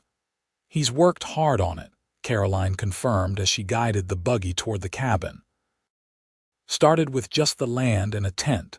Built everything himself over the past few years, with help from friends during barn raisings and such." Owen was waiting for them, his horse tethered to a post near the cabin. He approached as Caroline brought the buggy to a halt. "Right on time," he said, helping Ruby down. "Thank you for the escort, Miss Thompson." "Happy to help, though I still don't understand all the secrecy," Caroline replied, her expression curious. "Just a precaution," Owen assured her. "Will you be all right returning to town alone?" Caroline laughed. "I've been driving these roads since I was 12, deputy. Besides, Father would have my head if I admitted to being afraid of a little solitude." After Caroline departed, Owen carried Ruby's bag into the cabin. "It's not much," he warned as he pushed open the door. "But it's secure." Ruby stepped inside and was immediately struck by the simple comfort of the space. The main room served as both kitchen and living area, with a stone fireplace dominating one wall. A sturdy table with 4 chairs stood near the kitchen area, while a comfortable-looking armchair and small bookshelf created a cozy reading nook near the fireplace. Everything was neat, well-crafted, and distinctly masculine. "It's wonderful," Ruby said honestly. "Did you build all of this yourself?" Owen nodded, looking pleased by her approval. Most of it. Joshua Thompson helped with the fireplace. He's got a knack for stonework. He showed her to the cabin's single bedroom, a modestly sized space with a large bed, dresser, and another small bookshelf. "You'll sleep here," Owen said. "I've changed the linens and there are extra blankets in the chest if you get cold at night. The nights can be chilly, even in September." "Where will you sleep?" Ruby asked, suddenly acutely aware of the intimate situation they found themselves in. "In town, like I said," Owen reminded her. "The sheriff's office has a small room upstairs with a cot. I've used it plenty of times during storms or when we've had troublemakers in the cells needing extra supervision." Ruby set her bag on the bed, unsure whether she was relieved or disappointed by this arrangement. "You said the cabin is secure. Windows are shuttered from the inside. Doors have solid bolts," Owen confirmed. "And I'm leaving you this." He removed a small revolver from his gun belt. "Do you know how to use one?" Ruby shook her head, eyeing the weapon warily. "It's simple enough," Owen said, checking that the gun was unloaded before handing it to her. "I'll show you the basics before I go." Over the next hour, Owen patiently instructed Ruby on how to load, aim, and fire the revolver. They practiced with empty chambers, Owen correcting her grip and stance until he was satisfied she could handle the weapon if necessary. "I hope you never need to use it," he said as he reloaded the gun and placed it on the bedside table. "But if trouble comes, it's better to have it and know how." After ensuring Ruby knew where everything was located in the cabin food stores, water, medical supplies, Owen prepared to depart. "I'll be back tomorrow morning to check on you," he promised. "Sooner if there's news. Keep the doors locked and the shutters closed after dark. If you hear riders approaching, hide in the root cellar. The entrance is under the rug by the fireplace." The thoroughness of his preparations both reassured and unnerved Ruby. "You really think they might find me here?" "I think it's unlikely," Owen said honestly. "But I don't take chances with things that matter." The simple statement, delivered without emphasis, nevertheless sent a flush of warmth through Ruby. After Owen left, the cabin seemed suddenly too quiet, too empty. Ruby busied herself exploring her temporary sanctuary more thoroughly. The bookshelves held an eclectic collection, practical manuals on farming and ranching, a few volumes of poetry, some history texts, and several well-worn novels by Dickens and Twain. In the kitchen area, she found simple but adequate provisions: flour, sugar, coffee, dried beans, and preserved meats. A small garden outside the back door provided fresh vegetables. As evening approached, Ruby prepared a simple meal from the provisions, finding unexpected comfort in the domestic task. She ate at the sturdy table, looking out the window at the lengthening shadows, wondering what Owen was doing in town, whether there had been any sign of Harrington's men. After washing her dishes, Ruby settled in the armchair with one of Owen's books, a collection of Tennyson's poetry. She was surprised by the choice, having not pegged the pragmatic deputy as a poetry enthusiast. Yet the volume was clearly well-read, with certain passages marked and occasional notes in the margins in Owen's neat handwriting. One particular annotation caught her attention. Beside Locksley Hall's famous lines about the fairy tales of science and the long result of time, Owen had written, "The future is always worth believing in." Ruby traced her fingers over the words, remembering his question from the previous night. "Then tell me your future." At the time, she had been too startled, too overwhelmed to formulate a proper response. But now, in the quiet solitude of his home, surrounded by evidence of his patient, steady work toward his own future, Ruby found herself truly contemplating the question. What did she want for her future beyond mere survival? Teaching, certainly it had always been her passion and her talent. A home of her own, perhaps, like this one, simple but built with care and attention to detail. And what of companionship, family, love? These were luxuries Ruby had scarcely allowed herself to consider during her flight from San Francisco. Yet here, in Owen Xavier's cabin, with his poetry in her lap and his protection surrounding her, such possibilities no longer seemed so distant, so unattainable. Ruby fell asleep in the armchair, the book of poetry still open on her lap, and dreamed of futures she had never dared to imagine. The sound of hoofbeats jerked her awake in the pre-dawn darkness. For a disorienting moment, Ruby couldn't remember where she was. Then everything rushed back: the cabin, the danger, the revolver on the bedside table. Moving as quietly as possible, Ruby made her way to the bedroom and retrieved the gun, her heart pounding. The hoofbeats were closer now, a single rider approaching at a steady pace. Friend or foe? She had no way of knowing. Ruby remembered Owen's instructions about the root cellar but hesitated. If it was Owen returning, she didn't want to cause undue alarm by disappearing. If it wasn't, a soft, distinctive whistle came from outside, 3 notes, rising in pitch. Ruby recognized it immediately as the signal Owen had established before leaving. Relief flooded through her as she set aside the gun and hurried to unbolt the door. Owen stood on the porch, his expression grim in the faint light of dawn. "Pack your things," he said without preamble. "We need to move you." Ruby's relief evaporated. "They're in town. 3 men checked into the hotel last night," Owen confirmed. "Asked a lot of questions about new arrivals, especially women traveling alone. One of them matches the description of Harrington's personal bodyguard, according to the telegram I received this morning from the San Francisco police." Ruby felt her blood run cold. "How did they find me?" "They haven't, not yet," Owen assured her. "But Wickenburg isn't that large, and it won't take them long to learn about the new school teacher from San Francisco." Ruby hurried to gather her belongings, her mind racing. "Where are we going?" "Thompson's ranch," Owen said, helping her fold the blankets she'd used. "It's further from town, well-staffed, and Joshua has agreed to provide sanctuary without asking too many questions." "What about school? It starts on Monday." Owen paused, studying her with a mixture of admiration and exasperation. "Ruby, your life is in danger. School can wait." "No," she said firmly. "I won't let Harrington's men disrupt the children's education. I won't let them take anything else from me."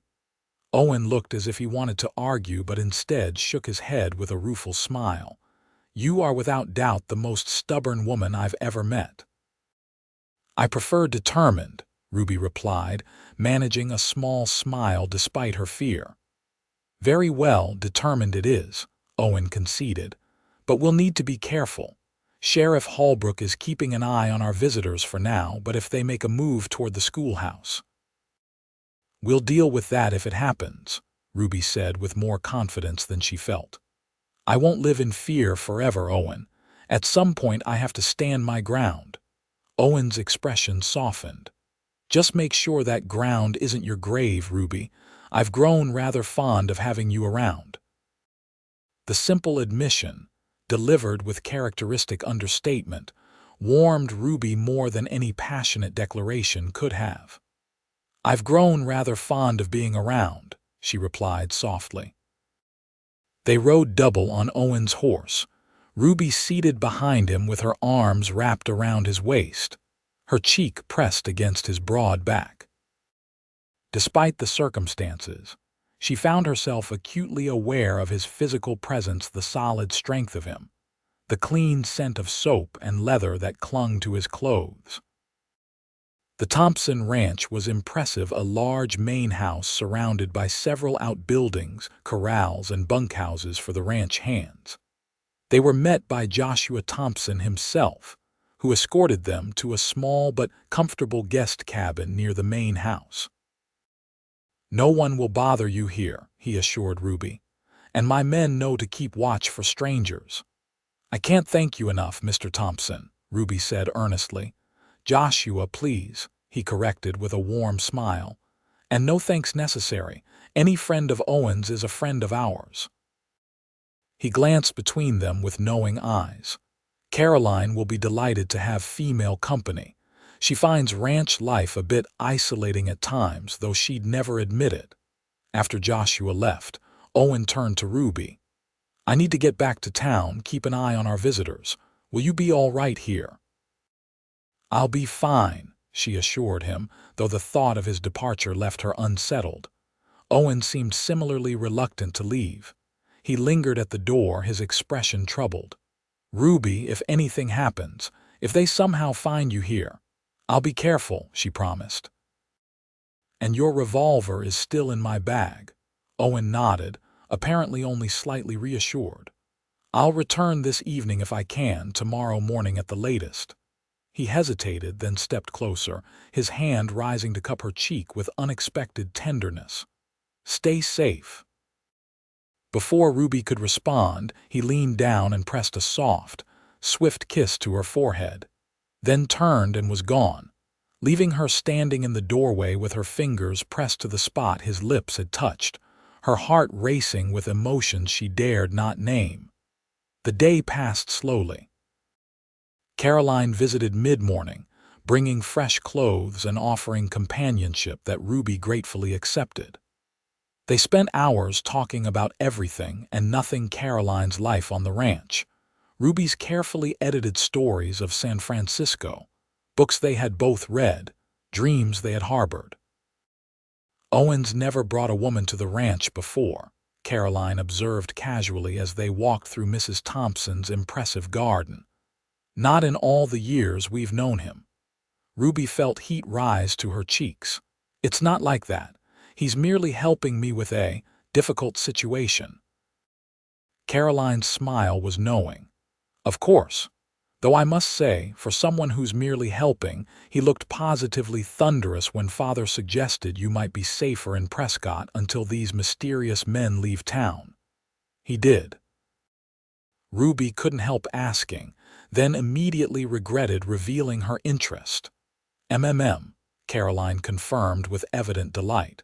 "Said something about not letting you be driven from your home and responsibilities." She plucked a ripe tomato from the vine. "Which is very noble and deputy-like, of course, but doesn't explain the way he looks at you when he thinks no one is watching." Ruby busied herself examining a nearby pepper plant, hoping to hide her blush. "How does he look at me?" she asked, unable to contain her curiosity. Caroline laughed softly.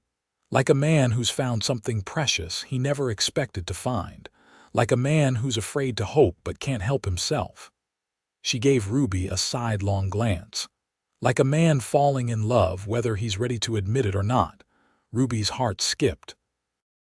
"You're imagining things," she said, but her protest lacked conviction. "Perhaps," Caroline allowed, "but I've known Owen Xavier for 6 years, and I've never seen him look at anyone the way he looks at you." The conversation shifted to other topics, but Caroline's words lingered in Ruby's mind for the remainder of the day. Was it possible that Owen felt more than mere protective responsibility toward her? And if so, what did Ruby feel in return? She had barely known him a week, yet in that short time, he had become essential to her in ways that went beyond his role as protector. She found herself thinking of him constantly, his rare but heartfelt smile, his quiet strength, the gentleness that belied his imposing physical presence. Was this love, or simply the natural attachment of someone vulnerable to the person offering safety? Ruby had no answers, only questions that circled her mind as evening approached with no sign of Owen. Caroline insisted she join the Thompson family for dinner in the main house, assuring her that the ranch hands would keep watch for any unexpected visitors. Dinner was a lively affair, with Joshua Thompson at the head of the table, his wife Mary beside him, and Caroline and Ruby completing the small gathering. Joshua regaled them with tales of the early days of the ranch, while Mary shared news from her sister in Boston. They were just finishing dessert when the sound of approaching horses drew their attention. Joshua rose from his table, moving to the window with a cautious hand near the revolver he wore even at dinner. "It's Owen," he announced, relief evident in his voice, "and Sheriff Holbrook with him." Ruby's heart leapt at the news of Owen's arrival but sank just as quickly at the presence of the sheriff. Something had happened. Both men looked grave as they entered the dining room, declining Mary's offers of food with polite but firm refusals. "Miss O'Malley," Sheriff Holbrook said, nodding in her direction. "Sorry to disturb your evening, but we have a situation in town that concerns you." "What is it?" Ruby asked, her voice steady despite the fear clutching at her heart. Owen and the sheriff exchanged glances. "The men asking questions about you made their move this afternoon," Owen explained. "They approached Mr. Porter, identified themselves as private investigators hired by your former employer in San Francisco, claimed you'd stolen valuable property before disappearing." "That's absurd," Ruby protested. "I never stole anything." "We know that," Owen assured her quickly. "But they were convincing enough that Porter felt obliged to inform them you'd been hired as the town's new teacher." Ruby's hands clenched in her lap. "So they know I'm here." Sheriff Holbrook nodded grimly. "They do, and they're demanding to speak with you, threatening to bring formal charges if you don't cooperate." "What do they really want?" Joshua Thompson asked, his expression hardening. "The journal," Ruby said quietly, "and me silenced one way or another." "Not going to happen," Owen stated flatly. "We received another telegram this afternoon. The marshal's deputy will arrive day after tomorrow. Until then, you stay here protected." "And school?" Ruby asked, already knowing the answer but needing to hear it. "We'll have to wait," Owen confirmed gently. "I'm sorry, Ruby." The use of her first name in front of the others marked the seriousness of the situation. Ruby nodded, accepting the inevitable. "What about the men? Will you arrest them?" Sheriff Holbrook shook his head. "No legal grounds yet. They haven't broken any laws that we can prove, but we're watching them closely. If they make a move toward this ranch, they'll regret it."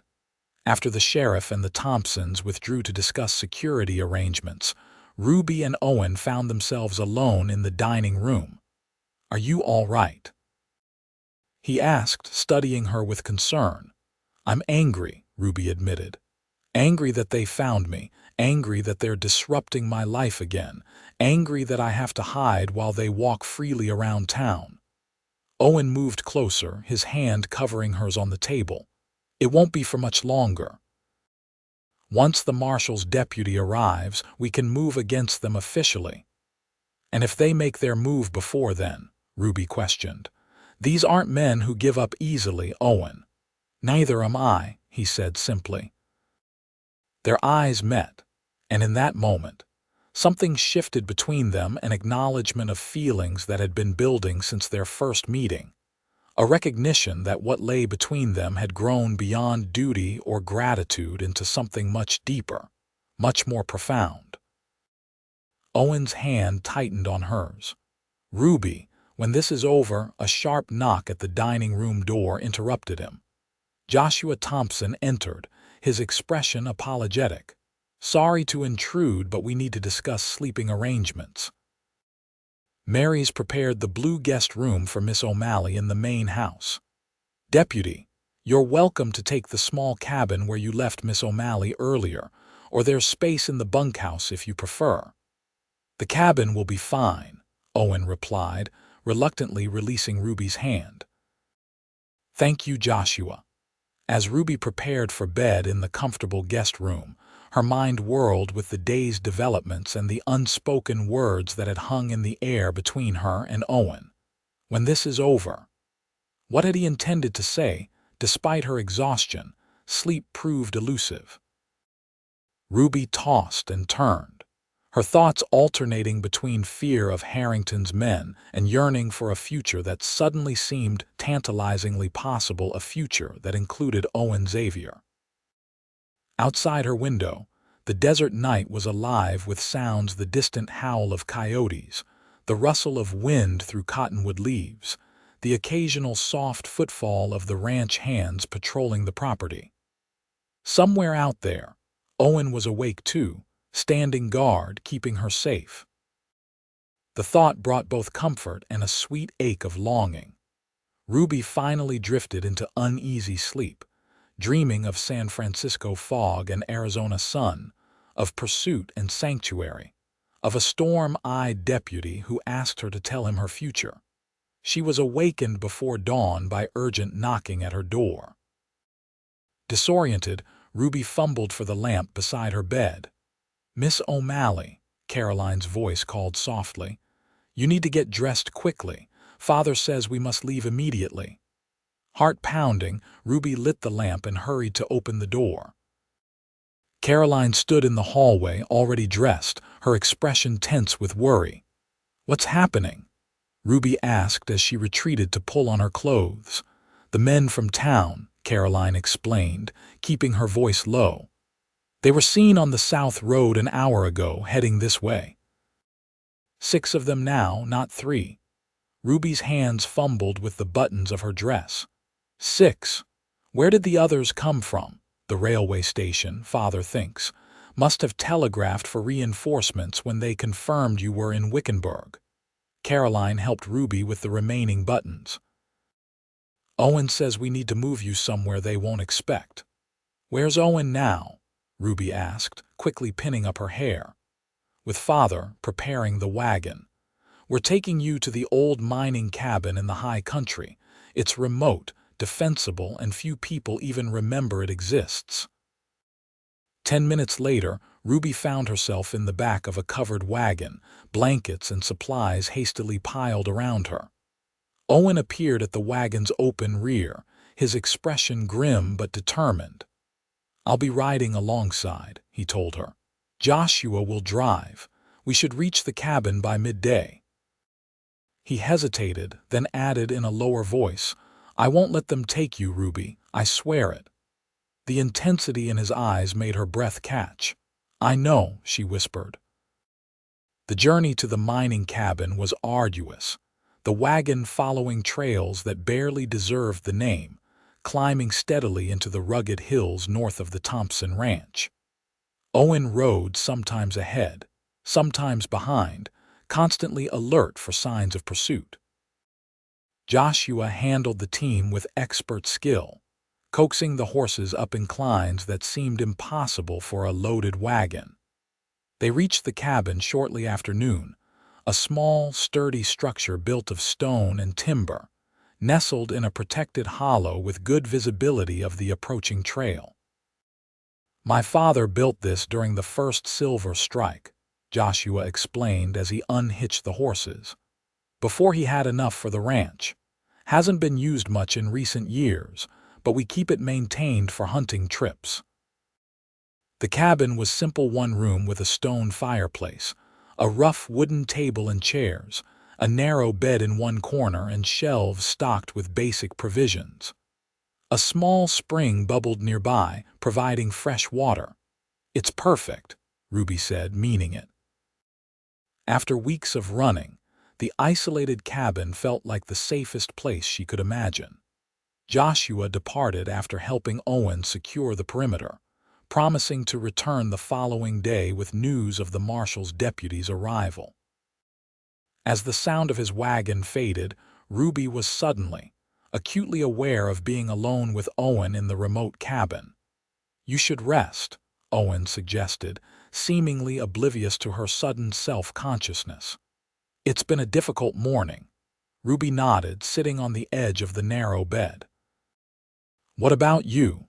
"I'll keep watch," he said, checking the revolver at his hip. "Though I doubt they could find this place even if they knew to look for it." The afternoon passed quietly.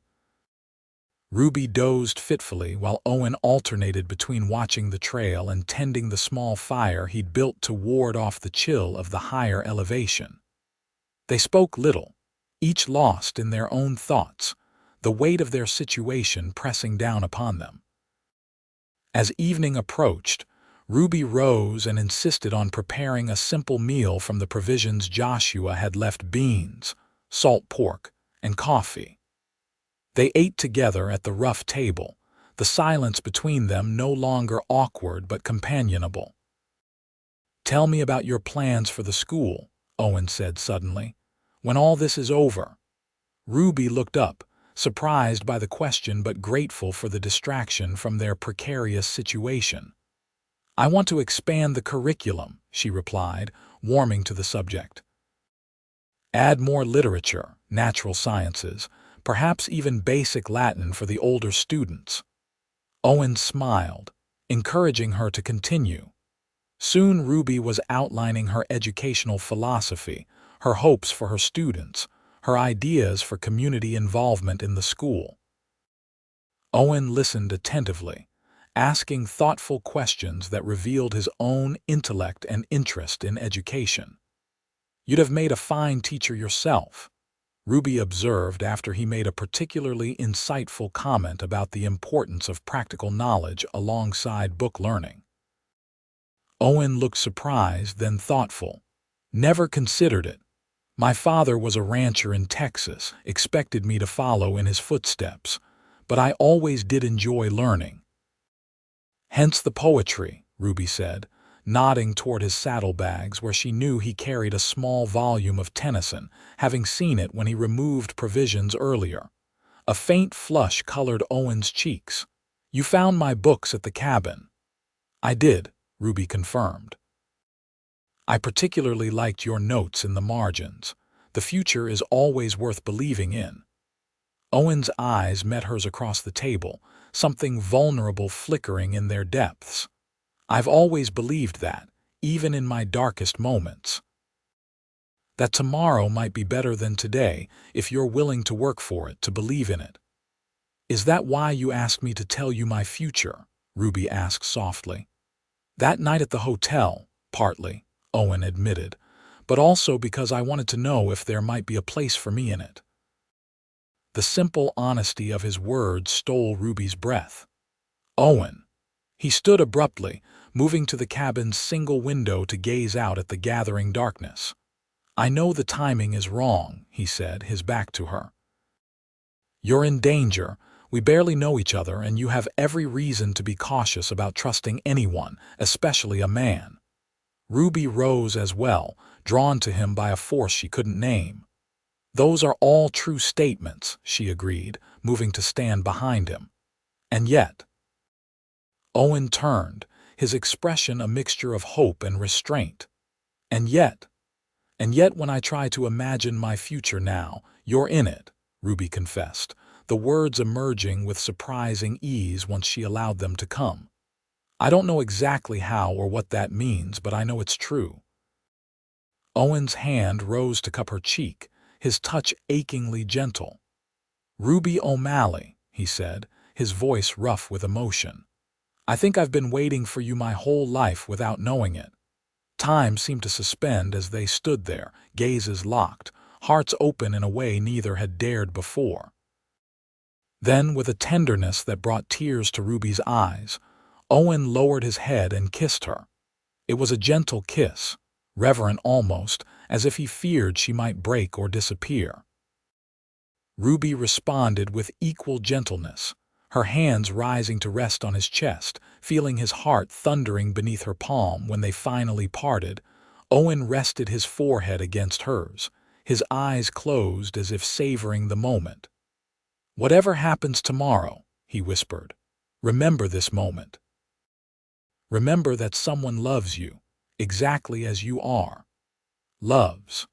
The word hung in the air between them, powerful and transformative.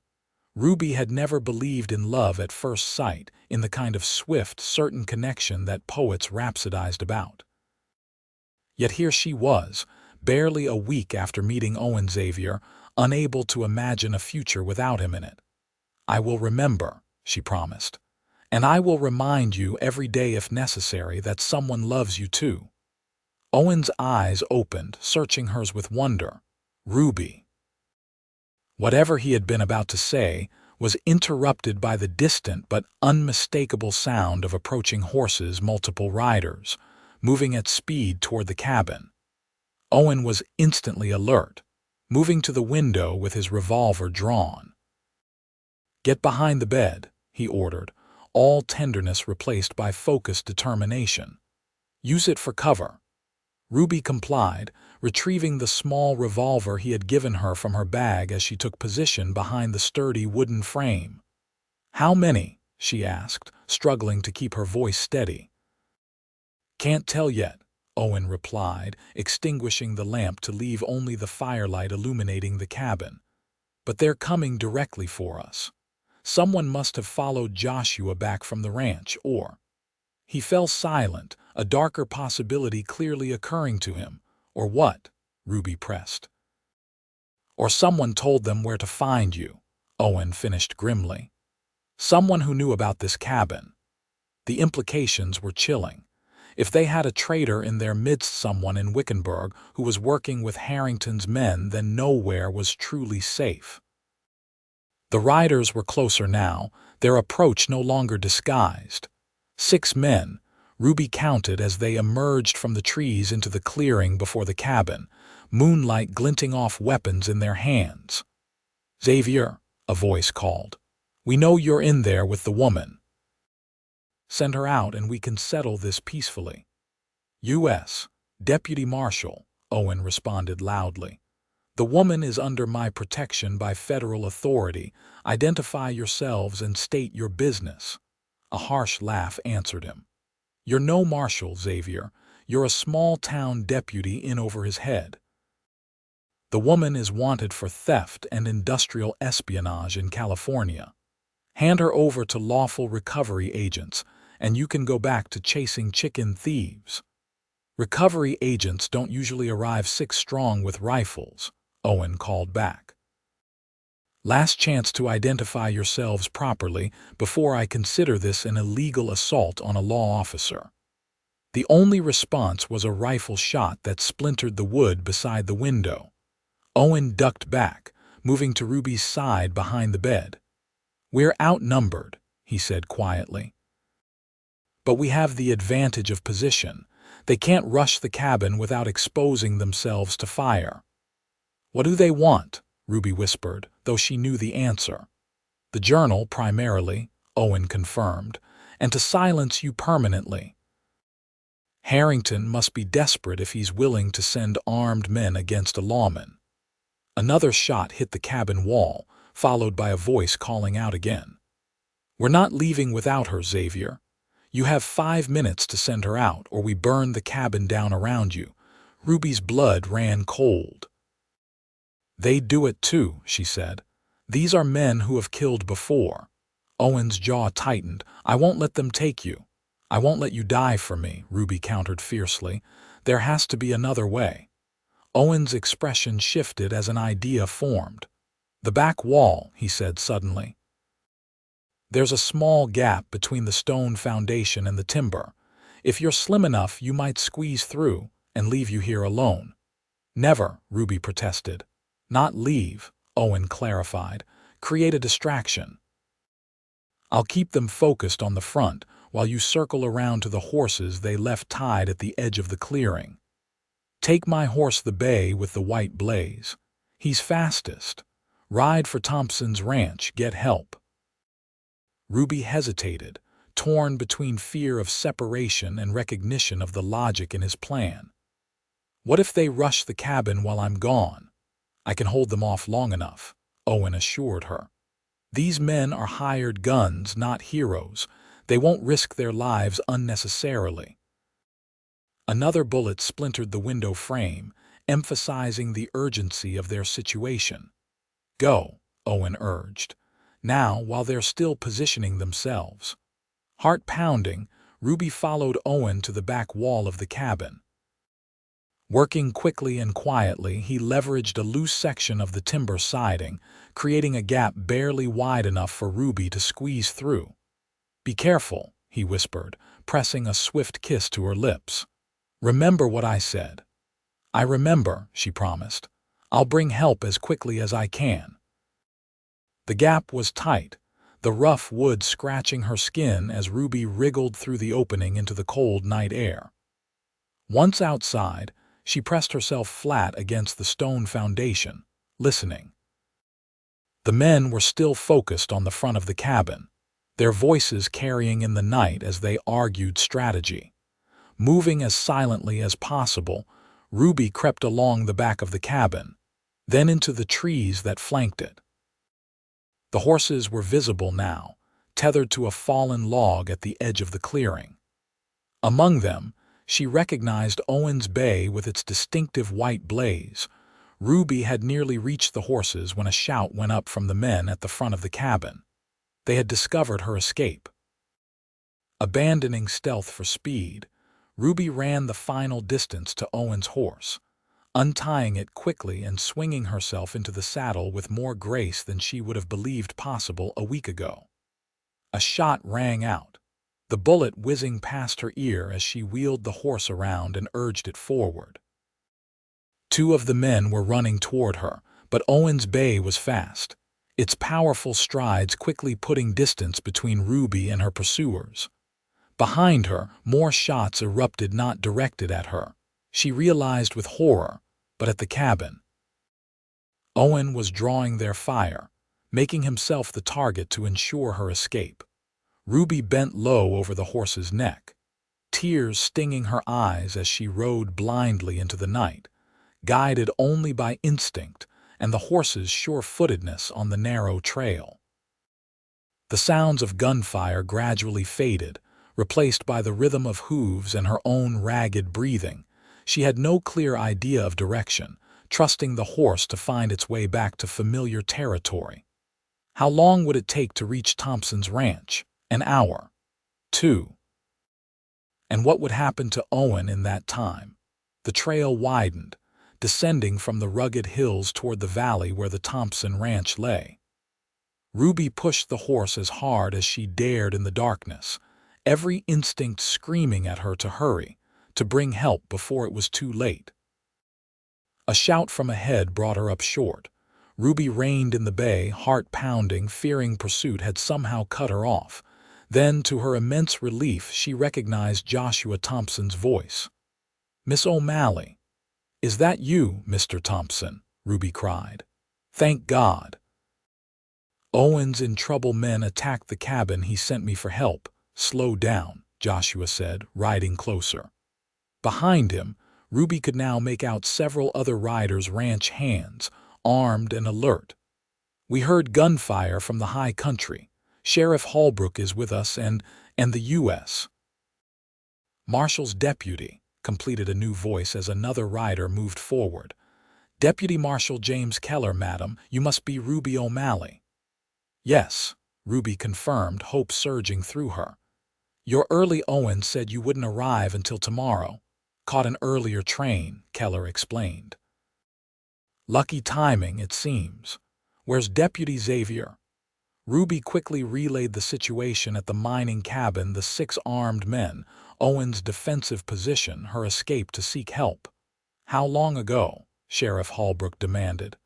20 minutes, perhaps 30, Ruby estimated. "They were threatening to burn the cabin."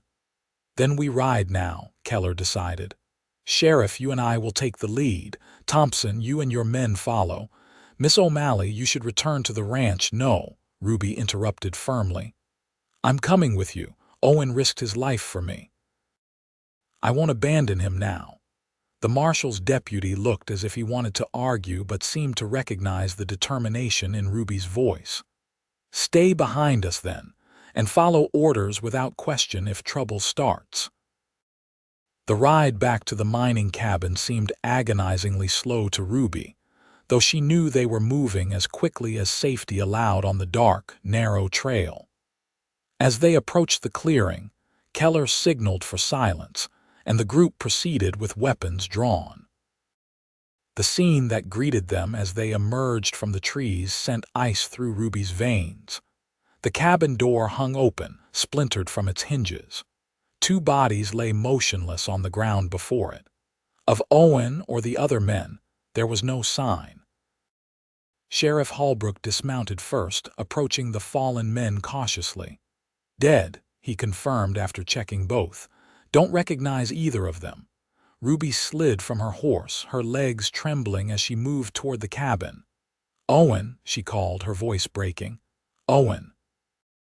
The interior of the cabin was a scene of devastation: overturned furniture, bullet holes in the walls, bloodstains on the wooden floor.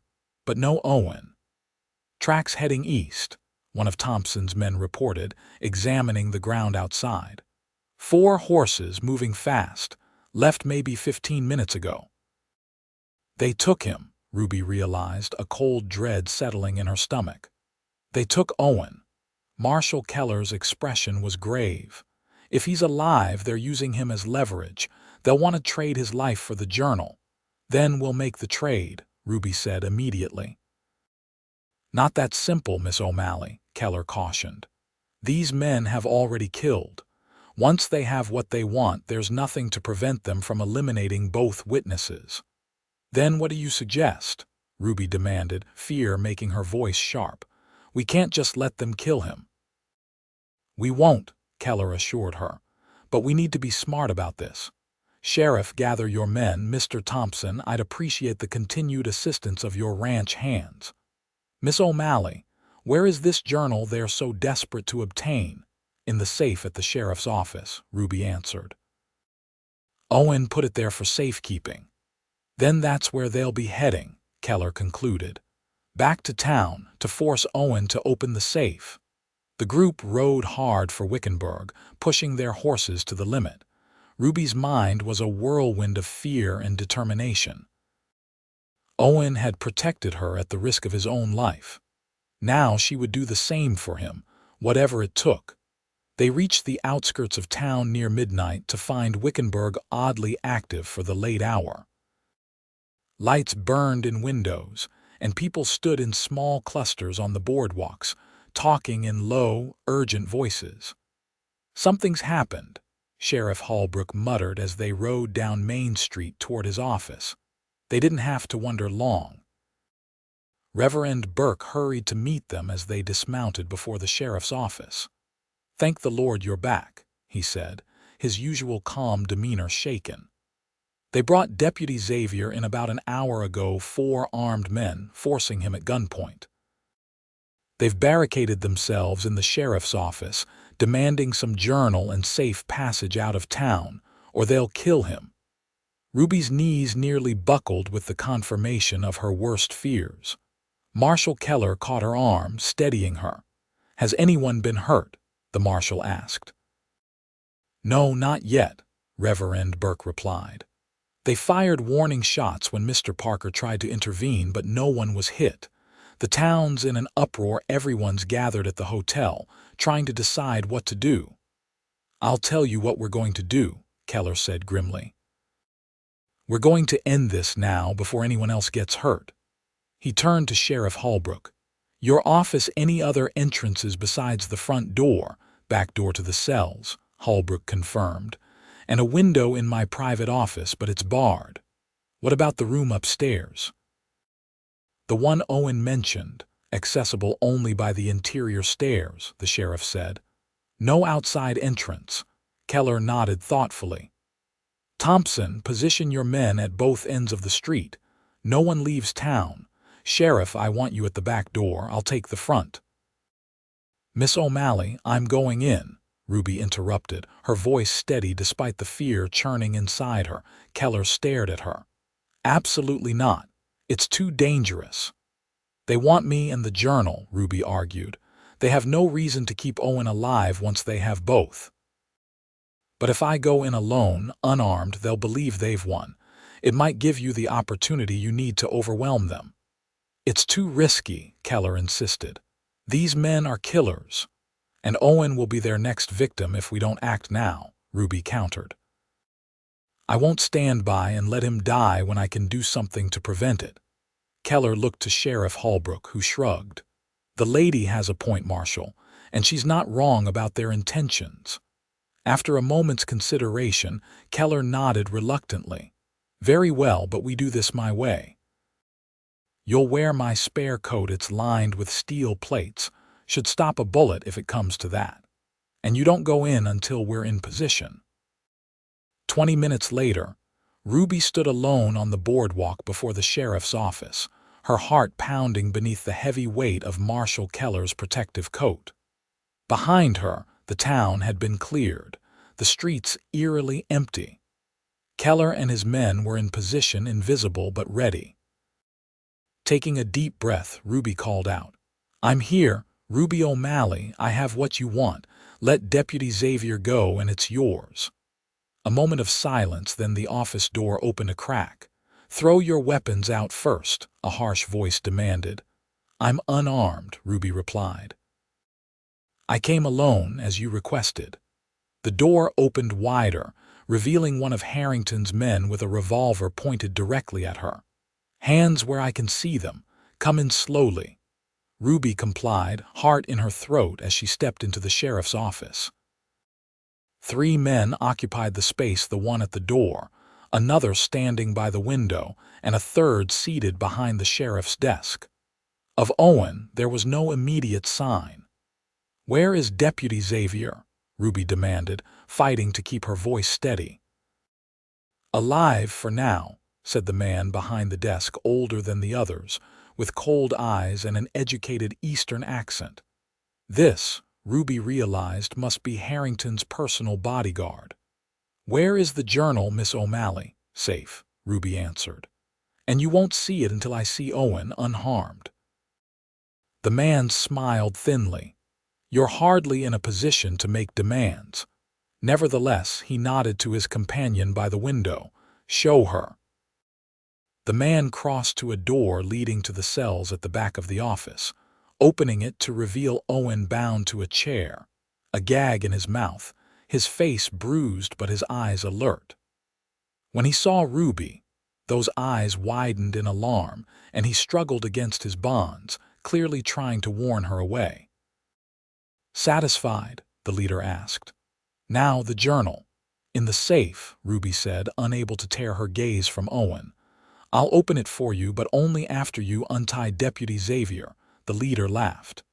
"You're either very brave or very foolish, Miss O'Malley, perhaps both." He gestured to the man who had admitted her. "Check her for weapons." Ruby endured the man's rough search, praying he wouldn't notice the unusual weight of Keller's coat. Apparently satisfied, he stepped back. "She's clean, Mr. Garrett." So that was his name, Garrett. Ruby filed the information away as she moved toward the safe in the corner of the office. "The combination," she said, "is something only Deputy Xavier and I know. Release him and we'll open it together." Garrett considered this, his cold eyes calculating. "Very well, bring him out." The man by the window retrieved Owen, who was still bound but no longer gagged. They positioned him beside Ruby at the safe. "Ruby," Owen said hoarsely, "you shouldn't have come. It's a trap." "I know," she replied softly, meeting his gaze with all the love she couldn't express aloud. "But I couldn't let them kill you." "How touching," Garrett interrupted mockingly. "Now open the safe or I'll shoot him where he stands." Ruby turned to the safe, pretending to manipulate the dial while whispering to Owen, "Marshal Keller is outside with the sheriff. When I give the signal, drop to the floor." Owen gave an almost imperceptible nod, shifting his weight slightly to prepare.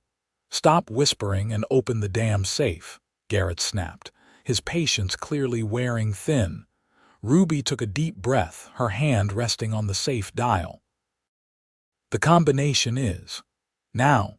She threw herself sideways as Owen dropped to the floor. Simultaneously, the front and back doors of the office burst open, Marshal Keller and Sheriff Holbrook entering with weapons drawn. "U.S. Marshal, drop your weapons," Keller shouted. Chaos erupted. Garrett fired at Ruby, the bullet striking her squarely in the chest. The impact knocked her backward, but Keller's protective coat absorbed the bullet's force. Before Garrett could fire again, Owen, despite his bound hands, had launched himself at the man, tackling him to the ground. The other two men surrendered quickly when faced with Keller's and Holbrook's revolvers.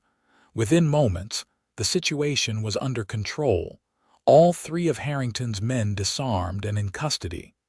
Ruby scrambled to Owen's side, fumbling with the ropes that bound his wrists. "Are you hurt?" "Owen, tell me you're all right." "I'm fine," he assured her, wincing as the ropes fell away. "But you were shot, Marshal Keller's coat," Ruby explained, unbuttoning it to reveal the flattened bullet embedded in one of the steel plates. "It stopped the bullet." Owen pulled her into his arms then, holding her so tightly she could scarcely breathe. "Don't ever do that again," he murmured against her hair. "I thought I'd lost you." "Now you know how I felt when I returned to the cabin and found you gone," Ruby replied, clinging to him with equal fervor. Marshal Keller approached, holstering his weapon. "Touching reunion," he commented dryly, "but we still have work to do. Miss O'Malley, I'll need that journal, and we need to secure these prisoners before their friends return." "Friends?" Owen asked sharply, releasing Ruby but keeping one arm firmly around her waist. "Two more of Harrington's men were spotted at the railway station," Keller explained. "They didn't participate in the cabin attack or this standoff, which means they are either waiting for orders or planning something else." Owen's expression hardened.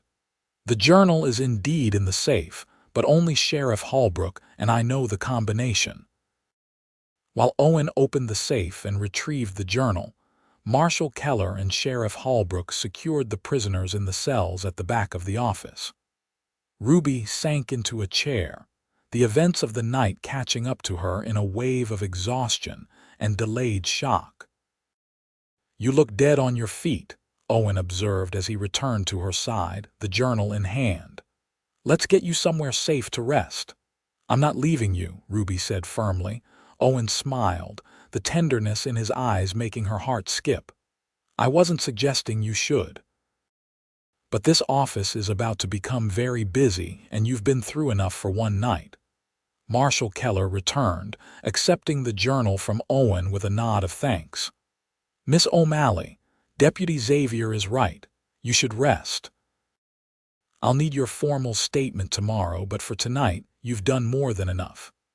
"Where can she go?" Owen asked. "If there are still two of Harrington's men at large." "My house," offered Martha Holbrook from the doorway, where she had appeared with a basket of medical supplies. "It's right next to the sheriff's office, and I keep a loaded shotgun by the bed. No one will bother Miss O'Malley there." And so, despite her protests, Ruby found herself installed in the Holbrooks' guest room, with Martha fussing over her like a mother hen and insisting she drink a cup of chamomile tea for the nerves. Owen had promised to join her as soon as he'd finished helping Keller and the sheriff process the prisoners, but that had been over an hour ago. And despite her exhaustion, Ruby couldn't sleep until she knew he was truly safe.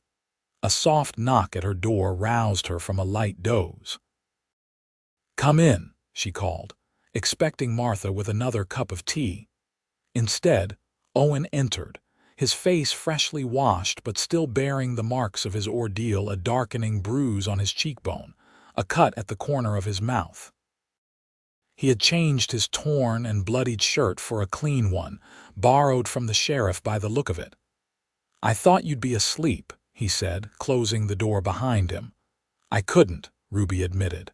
"Not until I knew you were all right." Owen moved to sit on the edge of the bed, taking her hand in his. "I'm fine. Better than fine now that you're safe." "What happened at the cabin?" Ruby asked. "After I left," Owen's expression darkened at the memory. "They rushed the door when they realized you'd escaped. I got two of them, but the others overwhelmed me. They were going to kill me there, but Garrett, their leader, decided I might be useful in getting the journal, so they brought me to town instead." Ruby shuddered, imagining how differently things might have ended. And now, what happens next? Marshal Keller has sent telegrams to the federal authorities in Prescott and Sacramento, Owen explained. Harrington's men will be transferred to the territorial prison tomorrow to await trial for attempted murder, kidnapping, and a host of other charges. The journal is now official evidence in a federal case against Harrington and his associates, including Judge Thornton. So it's over? Ruby asked, hardly daring to believe it. Almost, Owen confirmed. Keller wants you to testify eventually, but he says it won't be for months, and by then, Harrington will likely be in custody. You're no longer in danger, Ruby. You're free. Free. The word hung in the air between them, pregnant with possibility. For so long, Ruby had been running, hiding, looking over her shoulder. The concept of freedom, real freedom, was almost dizzying. What will you do now? Owen asked softly, his thumb tracing circles on the back of her hand. Now that you can choose without fear driving your decisions.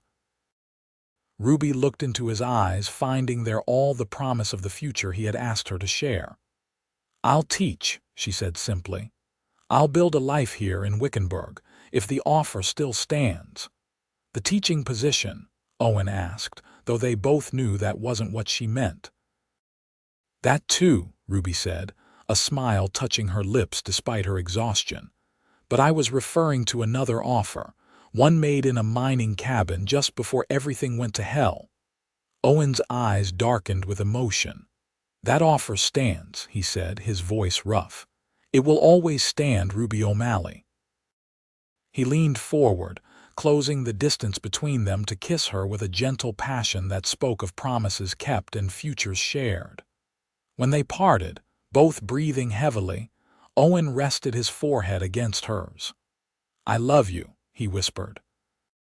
I think I have since the moment you emerged from under that boardwalk, dust in your hair and defiance in your eyes. And I love you, Ruby replied, the words flowing easily now that all barriers between them had fallen. More than I thought possible in so short a time. Owen smiled, the warmth of it reaching his storm-gray eyes. Time is a poor measure of such things. Indeed it is, Deputy Xavier, Ruby agreed, pulling him down for another kiss. Indeed it is. 1 year later, Ruby Xavier stood on the porch of the home she shared with her husband, watching as riders approached along the dusty road from town. The autumn sun cast long shadows across the landscape, gilding the cottonwood trees that lined the creek behind their expanded cabin. Owen, she called over her shoulder. They're here. Her husband emerged from the house, wiping his hands on a cloth. He had spent the morning installing shelves in what would soon be the nursery, preparation for the child that would arrive with the spring thaws. Right on time, Owen observed, coming to stand beside Ruby, his arm slipping naturally around her waist. Though I still think this celebration is unnecessary. Nonsense, Ruby chided gently. 1 year since Harrington's conviction is absolutely worth celebrating. Besides, everyone was looking for an excuse for a gathering before the weather turns. The past year had brought profound changes to both their lives. Ruby had indeed taken up her position as Wickenburg's teacher, quickly becoming beloved by students and parents alike. Owen had continued as deputy for 6 months, before being appointed sheriff when Holbrook finally retired. Their wedding, held in the town church with Reverend Burke officiating, had been attended by nearly everyone in Wickenburg. The journal that had caused so much danger and upheaval had proven its worth. Gilbert Harrington and 5 of his associates, including Judge Thornton, had been convicted of corruption, fraud, and in Harrington's case, conspiracy to commit murder. Ruby's testimony, delivered in Sacramento under the protection of Marshal Keller, had been instrumental in securing the convictions. And through it all, through the lingering fear and the painful memories, through the rebuilding of her life and the forging of her future. Owen had been her constant, her partner, her protector, her love. The Ryders, the Thompsons, the Holbrooks, Reverend Burke, and others from town were now entering the yard. Ruby and Owen descended the porch steps to welcome their friends, their hands clasped together in the easy, comfortable way of those who know they will never again be parted. Later, as twilight fell and lanterns were lit around the yard, Owen found Ruby sitting alone on the porch swing, taking a moment's respite from the festivities. "Happy?" he asked, settling beside her. Ruby leaned against his shoulder, watching their friends talking and laughing in the yard. "More than I ever thought possible," she admitted. "Sometimes I still can't believe this is my life, that I found you, that we're here, that we're going to have a child." Owen pressed a kiss to her temple. "Remember when I asked you to tell me your future?"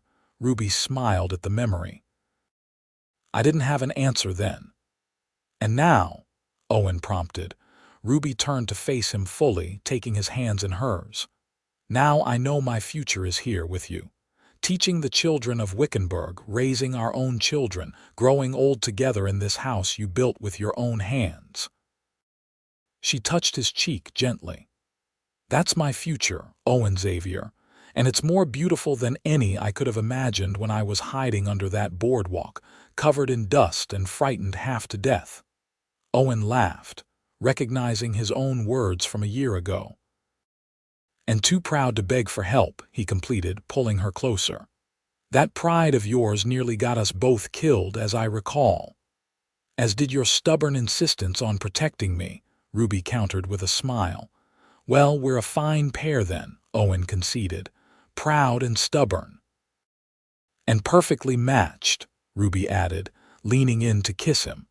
As their friends called them back to the celebration, Ruby took Owen's hand and rose from the swing. Her past no longer haunted her, no longer defined her. Their future stretched before them, bright with promise and rich with love, just as Owen had always believed it would.